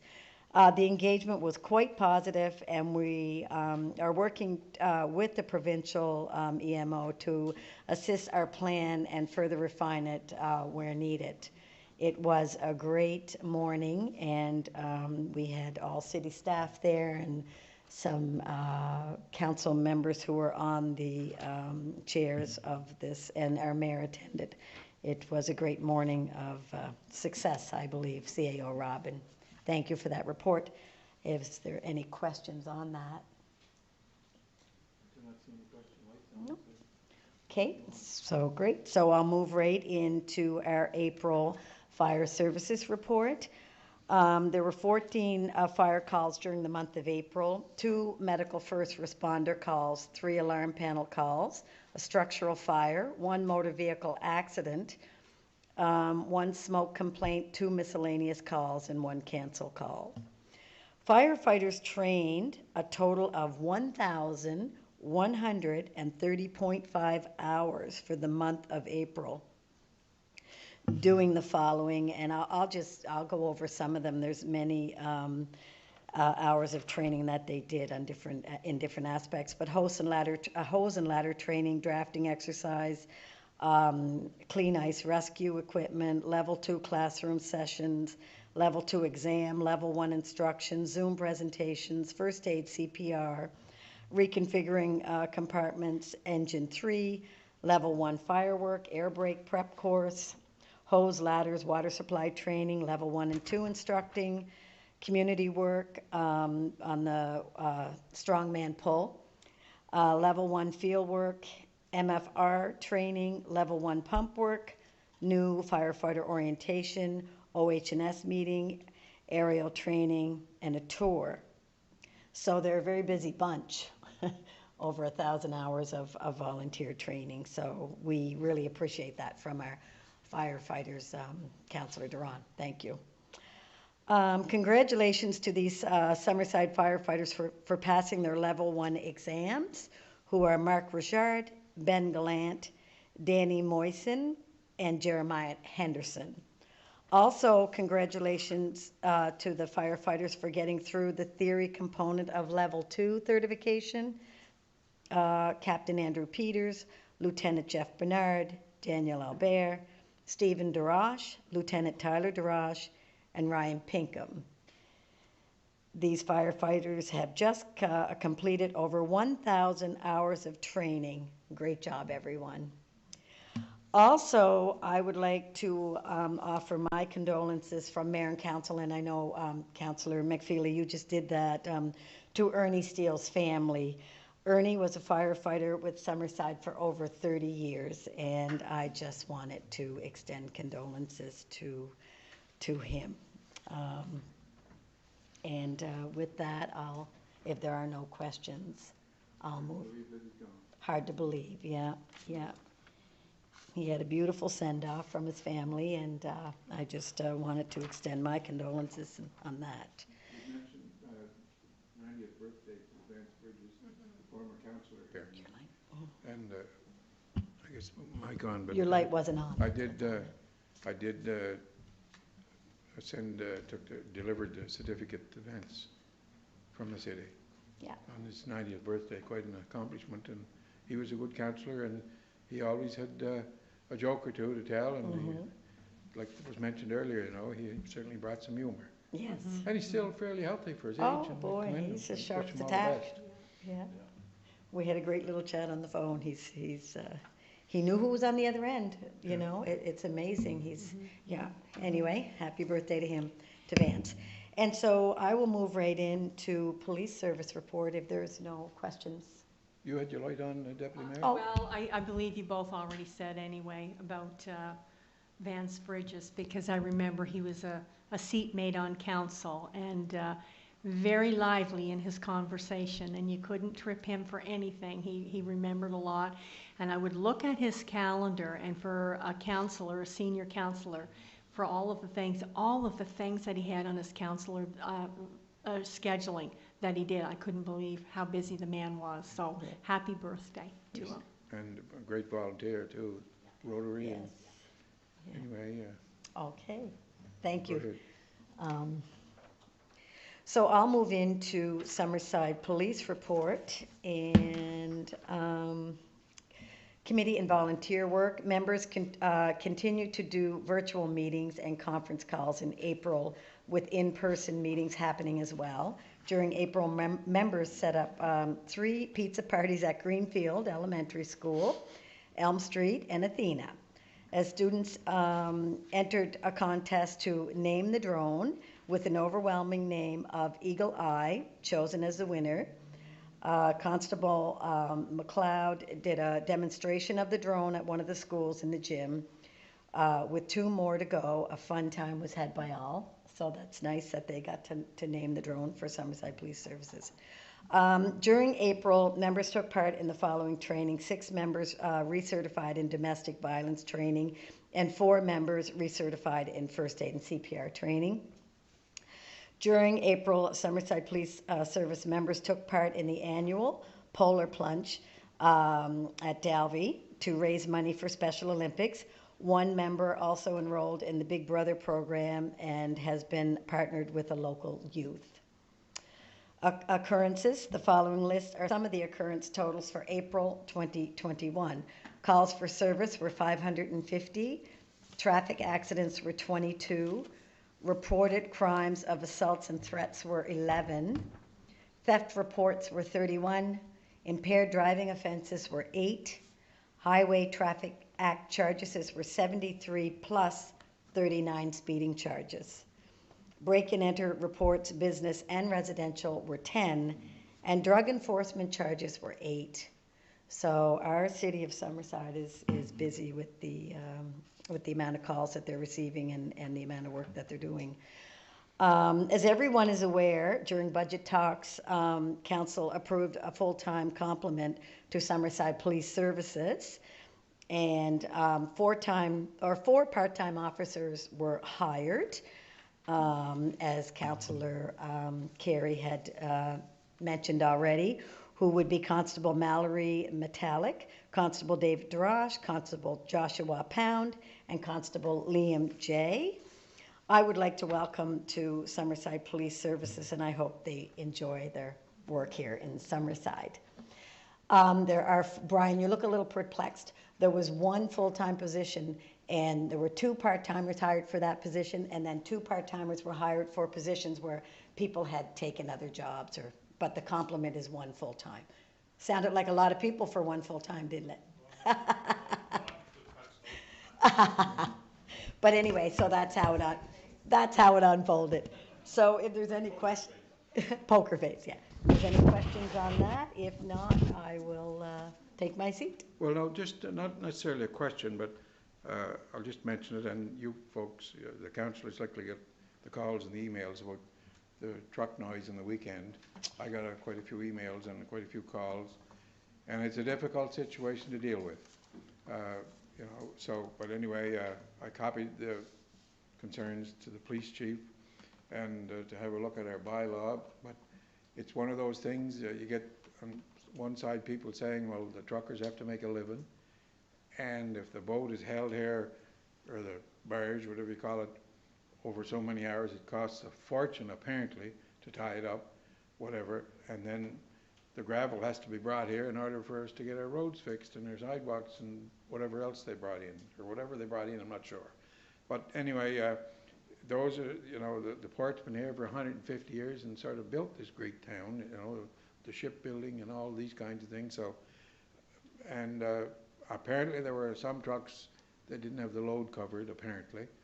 And apparently some of them were noisy and brakes grinding and gears grinding and those kinds of things. So it's a situation that will be discussed at the police committee level and with the police chief. But I just wanted to bounce that out there.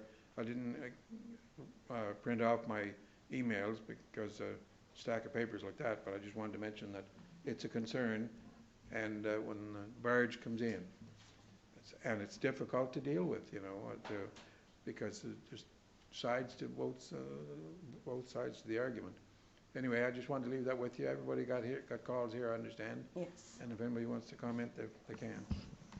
Councillor Snow. I wasn't going to comment on it, but seeing that a good portion of it does run right through Ward 4, it's definitely been a concern that has brought to my attention several occasions. And mostly, I think everybody realizes we're in a port city and we're very fortunate to have a port, but I think business and residents can live together without there being disruption. And I think right now, based on the feedback I'm getting from my residents and other residents along the path, that it's quite disruptive to them. So I think I had asked today that it be put on the next committee meeting for discussion and for us to look at it. And I think it's very important that we do that with an open mind. There's cost to doing business, and there's cost to not providing for your residents the comfort of living and sleeping in the middle of the night. So I think we need to find a way to move forward in a positive direction for everybody, and I think that's reasonable to ask and look into, because I know my phone was quite busy this morning, and I immediately looked into it with CAO and sent some emails and talked to some other councillors along the route. So it's something we look forward to addressing. Thank you, Councillor Snow. A couple other lights on, I believe. Deputy Mayor and then Bruce, and then Councillor Go ahead. Yeah. Well, I do agree with Mayor Basil as well as yourself, Councillor Corey, that it is a bit of a kind of a catch-22 situation, because the port has been here 150 years and helped build this community, and yet again, yes, our residents are important too. And I'm just wondering if we do have any discussions, maybe we should be inclusive of maybe the Port Authority, just to kind of work on that together, get some ideas hashed out and talk about it, because we certainly don't want to offend anybody, because we need the business to build our community, but we also kind of are caught in the middle. I guess I'll add, and I agree 110% with you. When I had asked Rob to put it on committee, knowing committee is weeks away, I also requested that he reach out to those involved with the port, the businesses, and so on. So that discussion we had, so they weren't sort of caught off guard, but now we're sort of into the discussion, which it's a bit late, but I had asked that he do that prior to us bringing it forward. And we'll go back so many years. I remember back in the 70s when the potatoes were being trucked in to go on a ship. I mean, there are trucks, one truck after another, but I mean, so it's been a 50-year situation, or longer than that, I guess, whenever the trucks started coming in with potatoes to ship them out. Right. But now most of the potatoes are shipped across the bridge. But now it's the asphalt, or the gravel and lime and those kinds of things. Yeah. So, but it is an active port. Councillor McDougall. Yes, thank you, Your Worship. Yeah, when they do load the trucks, they start off and they come up by the journal there, and they gotta go through all their gears. But once they get going, they go from the bottom of South Drive to the top of South Drive through my ward. Then they go down West Drive. That's when they're going to CRM and to Kern and Briggs. Now, I've been dealing with this issue for a long time. At one time, a number of years ago, when they brought the barges in, they were, the size of a dory. Now that thing that's coming in now is the Queen Mary, and it makes quite a difference. So to have that thing sitting in the port for hours is probably costing them money, and I know that, and I hear it. But I think what we need to do is, I think we have it on for our next committee meeting, but I think we should reach out to the Kern and Briggs, the CRMs, and the fertilizer plant there that use it, and see if there's see what the circumstances are around it. see if we can, because I hear the residents, I get all kinds of calls, and you know, it's unfortunate, but when the wheels are turning, so is the economy, and that's what we're up against. So I think they're running Thank into a situation regarding the tides too. Yeah. When it can come in and when it can go out. Councillor Yeah, McFeely. I think you raised a good point, that it would be really good to have some good information from the Port Authority and the Kernan Briggses and really understand what the impact is if we were to try to restrict hours or anything like that. No, it's busy. That was a big ship that was in there, because that was my entertainment last evening, watching them offload it, and there's a lot of activity, a lot of trucks going. Thank you. Continue on, Okay. Councillor Ramsey. Yeah, well, thank you, everyone. And that's going to be on police next committee, okay. So I have one resolution, if there aren't any more questions. So Deputy Mayor McColman and myself and Councillor Corey, maybe, are we all on Maple? I'm on Maple. Yeah, we're all in that shared area. So we've been Me receiving, too. and you're there, Basil, yeah. Yes, and Basil. And we've been receiving lots of calls regarding Maple Avenue and the parking, and Norma, Councillor Deputy Mayor, put it on. So here's a resolution for that. It's COS 21-088, moved by myself, Councillor Barb Ramsey, and seconded by my co-chair, Greg Campbell. Be it resolved that Appendix A of CS-27 Traffic and Parking Bylaw be amended to add the north side of Maple Avenue from Summer Street to Central Street be designated as no parking. This bears the recommendation of Police Services meeting on May 4th, 2021. So it's moved by Councillor Ramsey and seconded by Councillor Campbell. Yes. The only thing is, I'm wondering, when is it effective? Should there be a date after no parking? Effective? I believe it's effective immediately. But Okay, yeah. So the signs will be going up. Signs will be going up as soon as So that's they can effective get it. immediately. Thank you Yes. very much. Any questions on the resolution? No questions, just a comment. Go ahead. Or- No, I'll wait till we're finished, actually. Okay. All in favor, say aye. Aye. Contrary, nay. Carried. So, CEO, you'll be advising the municipal services, or whomever puts the signs up in the police department, whatever. Thank you. I didn't want to thank council until the vote was finalized. But thank you very much, because I know that it is something that is important to the residents, so I thought I'd better wait till the vote was taken to make sure it was going to go through. Thank you. Yes, and thank you. I appreciate it as well. Thank you, everybody. Okay, is that all at this time, Councillor Ramsey? That's it for me. Thank you. Councillor Snow? Well, yeah, Councillor Snow is I going to thought give the I thought he was going to say something to me. No, I'm just gonna. Community Services report. Councillor Snow, we have a report and a resolution. Yes, thank you, Your Worship. I'd like to start by just thanking J.P. DeRozier, who compiled the report. The Community Services Department switched gears in April. Crews were out getting over 200 acres of the city's green spaces and parks ready for the warmer weather, including the installation of new playground equipment structures at 4 different parks in the city. Credit Union Place launched a new program called Rec and Go, which offers facility users an opportunity to take advantage of their lunch hour with a workout/swim and take-out lunch for $15. The program is offered between 11:30 a.m. and 1:30 p.m. from Monday to Friday. The Summerside Western Capitals had 3 round-robin home games the month of April. Unfortunately, due to the COVID-19 situation, my light went off there in the middle of it.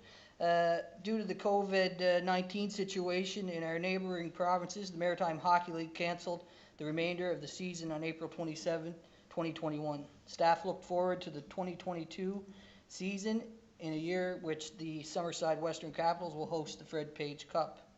Active Living staff had a busy month in April as they prepare for programming throughout the summer months. 4-week-long summer fun camps went on sale and almost sold out immediately. Each camp has a different theme, such as sports camp, art camp, adventure camp, and photography and videography camp. Due to the high demand, staff released 4 individual day camps that will be offered throughout the summer. Active Living staff programmed a Dr. Seuss themed PD day that offered children an opportunity to stay the day at Credit Union Place and take part in a variety of Dr. Seuss themed programming. Despite the ongoing pandemic, the Veterans Convention Center saw 23 bookings for the month, many returning weekly or monthly bookings, along with several new ones. Public swimming lessons went on sale and began in April. Registration sold out within hours of going on sale, which shows swimming lessons are in high demand. The Aquatic Center also began offering evening aquafit classes twice a week in order to provide users some schedule flexibility. Community services staff continue to work with public health to adapt the guidelines and restrictions that are passed along from health officials. In regard to Canada Day, unfortunately, public health has confirmed there will be no fireworks or parades this summer. However, staff are working towards a civic ceremony similar to last year, along with socially distanced Canada Day activities for residents. Just in closing, and Councillor McPhail already mentioned, but I'd like to send my condolences to Colin Cope Grady and his family. Colin's, or Coke, better known as, is a constituent of mine, and he lives along the truck traffic route we were just discussing, and also referred to it as a speedway a lot. And council recalls we just installed a speed sensor sign along there, and that was sort of one of his requests. Unfortunately, it got up after he passed, but I'm sure he's still happy to see it there. That's all I have for my community services report. I do have a resolution though. Thank you. Any questions for the Chair of Police or Community Services? I say Councillor Adams. I just wanted to follow up on what Councillor Corey said. I've said it before, and as we're, knock on wood, getting through a whole school year, I really think we have to commend our kids, who are great participators in all our community services programming, for doing what's asked of them in order to be able to keep all of our programs running. The baseball baseball and hockey are our 2 go-tos in our house, and to hear the stories of Cope Grady this week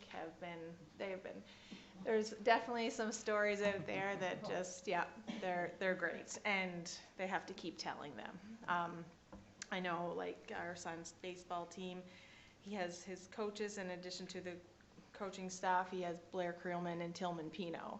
So some of these guys they love ball, and we're very happy that they're passing on their knowledge and love of the game to the kids. And also, just to end with the hockey, our province was the only one that our kids got to participate in provincials. So we really have to commend them on staying the course and doing what was asked of them, because some days it wasn't easy, and there was runs back to the cars for masks and so on. So anyways, they're all to be thanked for it. Yes, for sure. And Councillor Ramsey just mentioned to me, and I forgot for sure, but last month we did a cleanup of Green Shore, and we had lots of residents out, socially distanced, and did everything we could to make sure that we followed the health guidelines. But it's amazing when we get people out and helping out in our community like that. We had SIS students here tonight mentioning wanting the opportunity to volunteer, and I think sometimes if we just ask our residents to chip in, they're more than willing to, because they all love our community just like we do. So that's an important thing to do. So that's it for my monthly report, Your Worship. If there's no questions, I have a resolution. Go ahead, sir. All right, resolution COS 21-09, moved by myself, Councillor Snow, and seconded by Councillor Carey Adams. 089, yep. Whereas staff are recommending changes to the City of Summerside cosmetic pesticide and integrated pest management bylaw to meet provincial and Health Canada regulations, as well as ensuring the safest products are being used within the community. Be it resolved that updates are made to the non-domestic restricted list of products permitted to be used under the cosmetic pesticide and integrated pest management regulation. The updates would include 1. Removal of the insecticide 7, 2. Removal of the insecticide Delta Guard, 3. Addition of insecticide Acelepryn-28980, 4. Addition of the Quali Pro Imaclopride 75, and 5. Adding Roundup, non-domestic allowable broad spectrum herbicide. Schedule A is attached, and there's not a chance I'm going to try to read that. Yeah, those are some new words to me. So those are, yeah, thank you. Just so I'm clear on that and everybody else, it says removal of. Is that anything removed from the bylaw or removal from what? It's removed. It's the approved products that are coming out and the new products that are going in based on provincial and Health Canada guidelines. And what's this got to? This would have something to do with Trent and his committee and community services and how they look after those lawns, or exactly. It's our this cosmetic. is for John Q. Public to go by as well. It's a little bit of both, but it mainly a lot of it has to do with people coming into our community and treating lawns, spraying lawns. So JP was here. He went over the changes and what it meant. But that being said, if any residents or businesses have questions, definitely reach out to JP and Trent in our community service department. They'll help guide us through, and JP made it quite clear when he was here that we're going to work with people to make sure that we're giving them the information they need to be able to follow the bylaw, comply with it. Yeah. Okay, so JP's office or community service, they'll have documentation to present to some business that wants to come in and look after somebody's lawn. Exactly. We work with them all the time. So. Moved by Councillor Snow and seconded by Councillor Adams. Yes. Any questions? All in favour say aye. Aye. Contrary nay? Carried. Thank you, Your Worship. Is that all you have at this point? That is everything. I find my agenda here again. More paperwork here than enough. There it is. Okay, we'll continue on. We're getting close to the end of the agenda. We have two more. Municipal services. Councillor McDougall, how's the sweet sweeper doing? Great. The dust bunny. Anyway, I do have a report here by our Director, Greg Goody, Municipal Services for May 17th, 2021. What are you barking at? Anyway. Yeah, right. The biosolids fertilizer warehouse has been empty this month, going out to the farmers' fields and for fertilizer use. A sewage treatment plant performed the following maintenance this month: repaired the sewage truck offloading station, replaced the dryer burner for the biosolids production, replaced burnt out UV lights of the lagoon, spring cleaning for air pool system for biosolids production, and service 4 dissolved oxygen sensors to the biological nutrient removal system, and completed the spring lift station checks and maintenance for the spring thaw events. The Public Works progressed with edge of right-of-way repairs along the roadside from the snow removal efforts, and this is expected to be completed by the end of May. The public is asked to call the city to report any repairs that need to be done, and you can call 902-432-1268 to report the need for repairs. New signage was installed at Dory View subdivision for a no exit and new speed sign. Boardwalk repairs have been started this month and expected to be completed by the end of May. Traffic line painting is expected to start the week of May 17th, and I believe they started today. And the water box covers are being repaired from the frost heaves, and public is reminded to call the same number, 902-432-1268, to report anything with that. Operations are starting to assist contractors with capital upgrade work this season, starting with the Pope Road and roundabout and the Autumn Street water main replacement. The Wilmot Wellfield fencing was repaired, and the street sweeper has been operational for the last few weeks and continues to be problematic with dust on dry days. So I did hear from the director today, and they are continuing to work with the manufacturer, and will be trying different things, and will be, the saga continues for the time being. You're working on a date to send it back? Yes, we're working towards that. We're working towards that. So, Can I just ask a question on that? Dust on dry days, like what happens on a wet day? doesn't, there's No dust, It okay. works great. Wonder. It Works great on a wet day. Yeah. Do they do it on a wet day? Yeah. Okay. They do. Yeah. 24 water samples were taken with clear bacteria. Can somebody remove her? 12 chlorination samples were taken, and all within parameters. One water service was repaired this month, and one water main break was repaired. 18 water turn-off and turn-offs, turn-on, turn-offs for the month, and 13 sewer calls. And one sewer video was performed, as well as there was 78,078 gallons of septic received from the plant to the plant from outlying areas, and that's through Prince County. That's all I have, Your Worship. That was one of Archie Bunker's words, the septics. Yeah, yeah. If there's any questions? Any questions for the chair? Is there anything that will help the street sweeper from getting dusty? Yeah, if you can just sweep out in front of your place and before it comes along. No, yeah. Anyway, I'm glad you fellas have something to talk about. What are we going to do if we send this thing back? Anyway, if there's no other comments, I will. I just want to say happy birthday to Vance.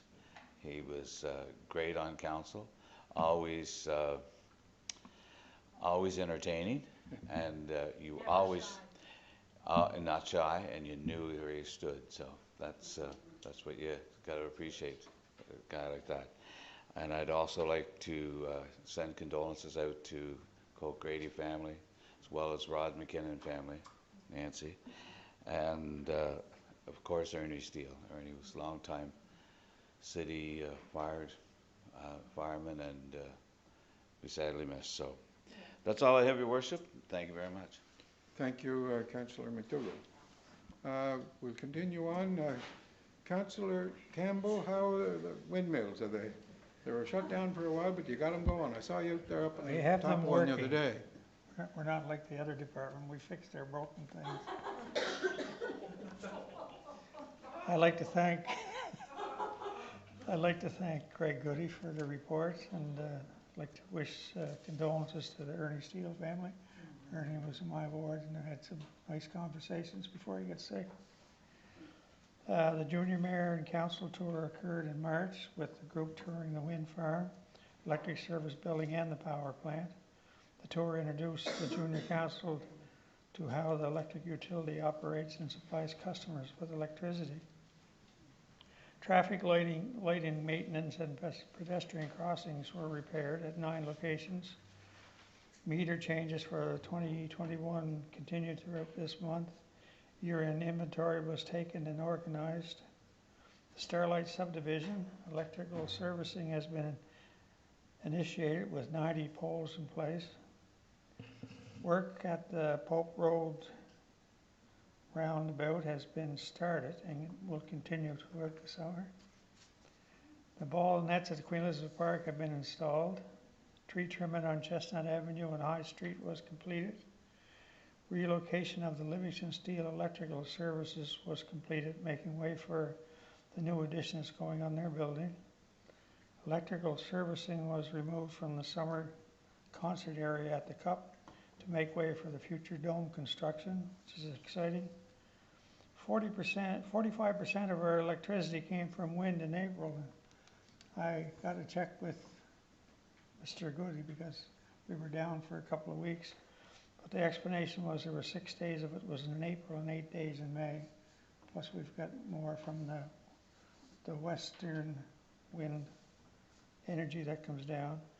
Generator run hours were 8.5 hours, 7 new electrical customers energized this month, 2 electrical service upgrades, 12 new poles were installed and 6 removed, 4 transformers were installed and 1 removed, 1,054 meters of primary wiring were installed, and 43 service calls were responded to this month.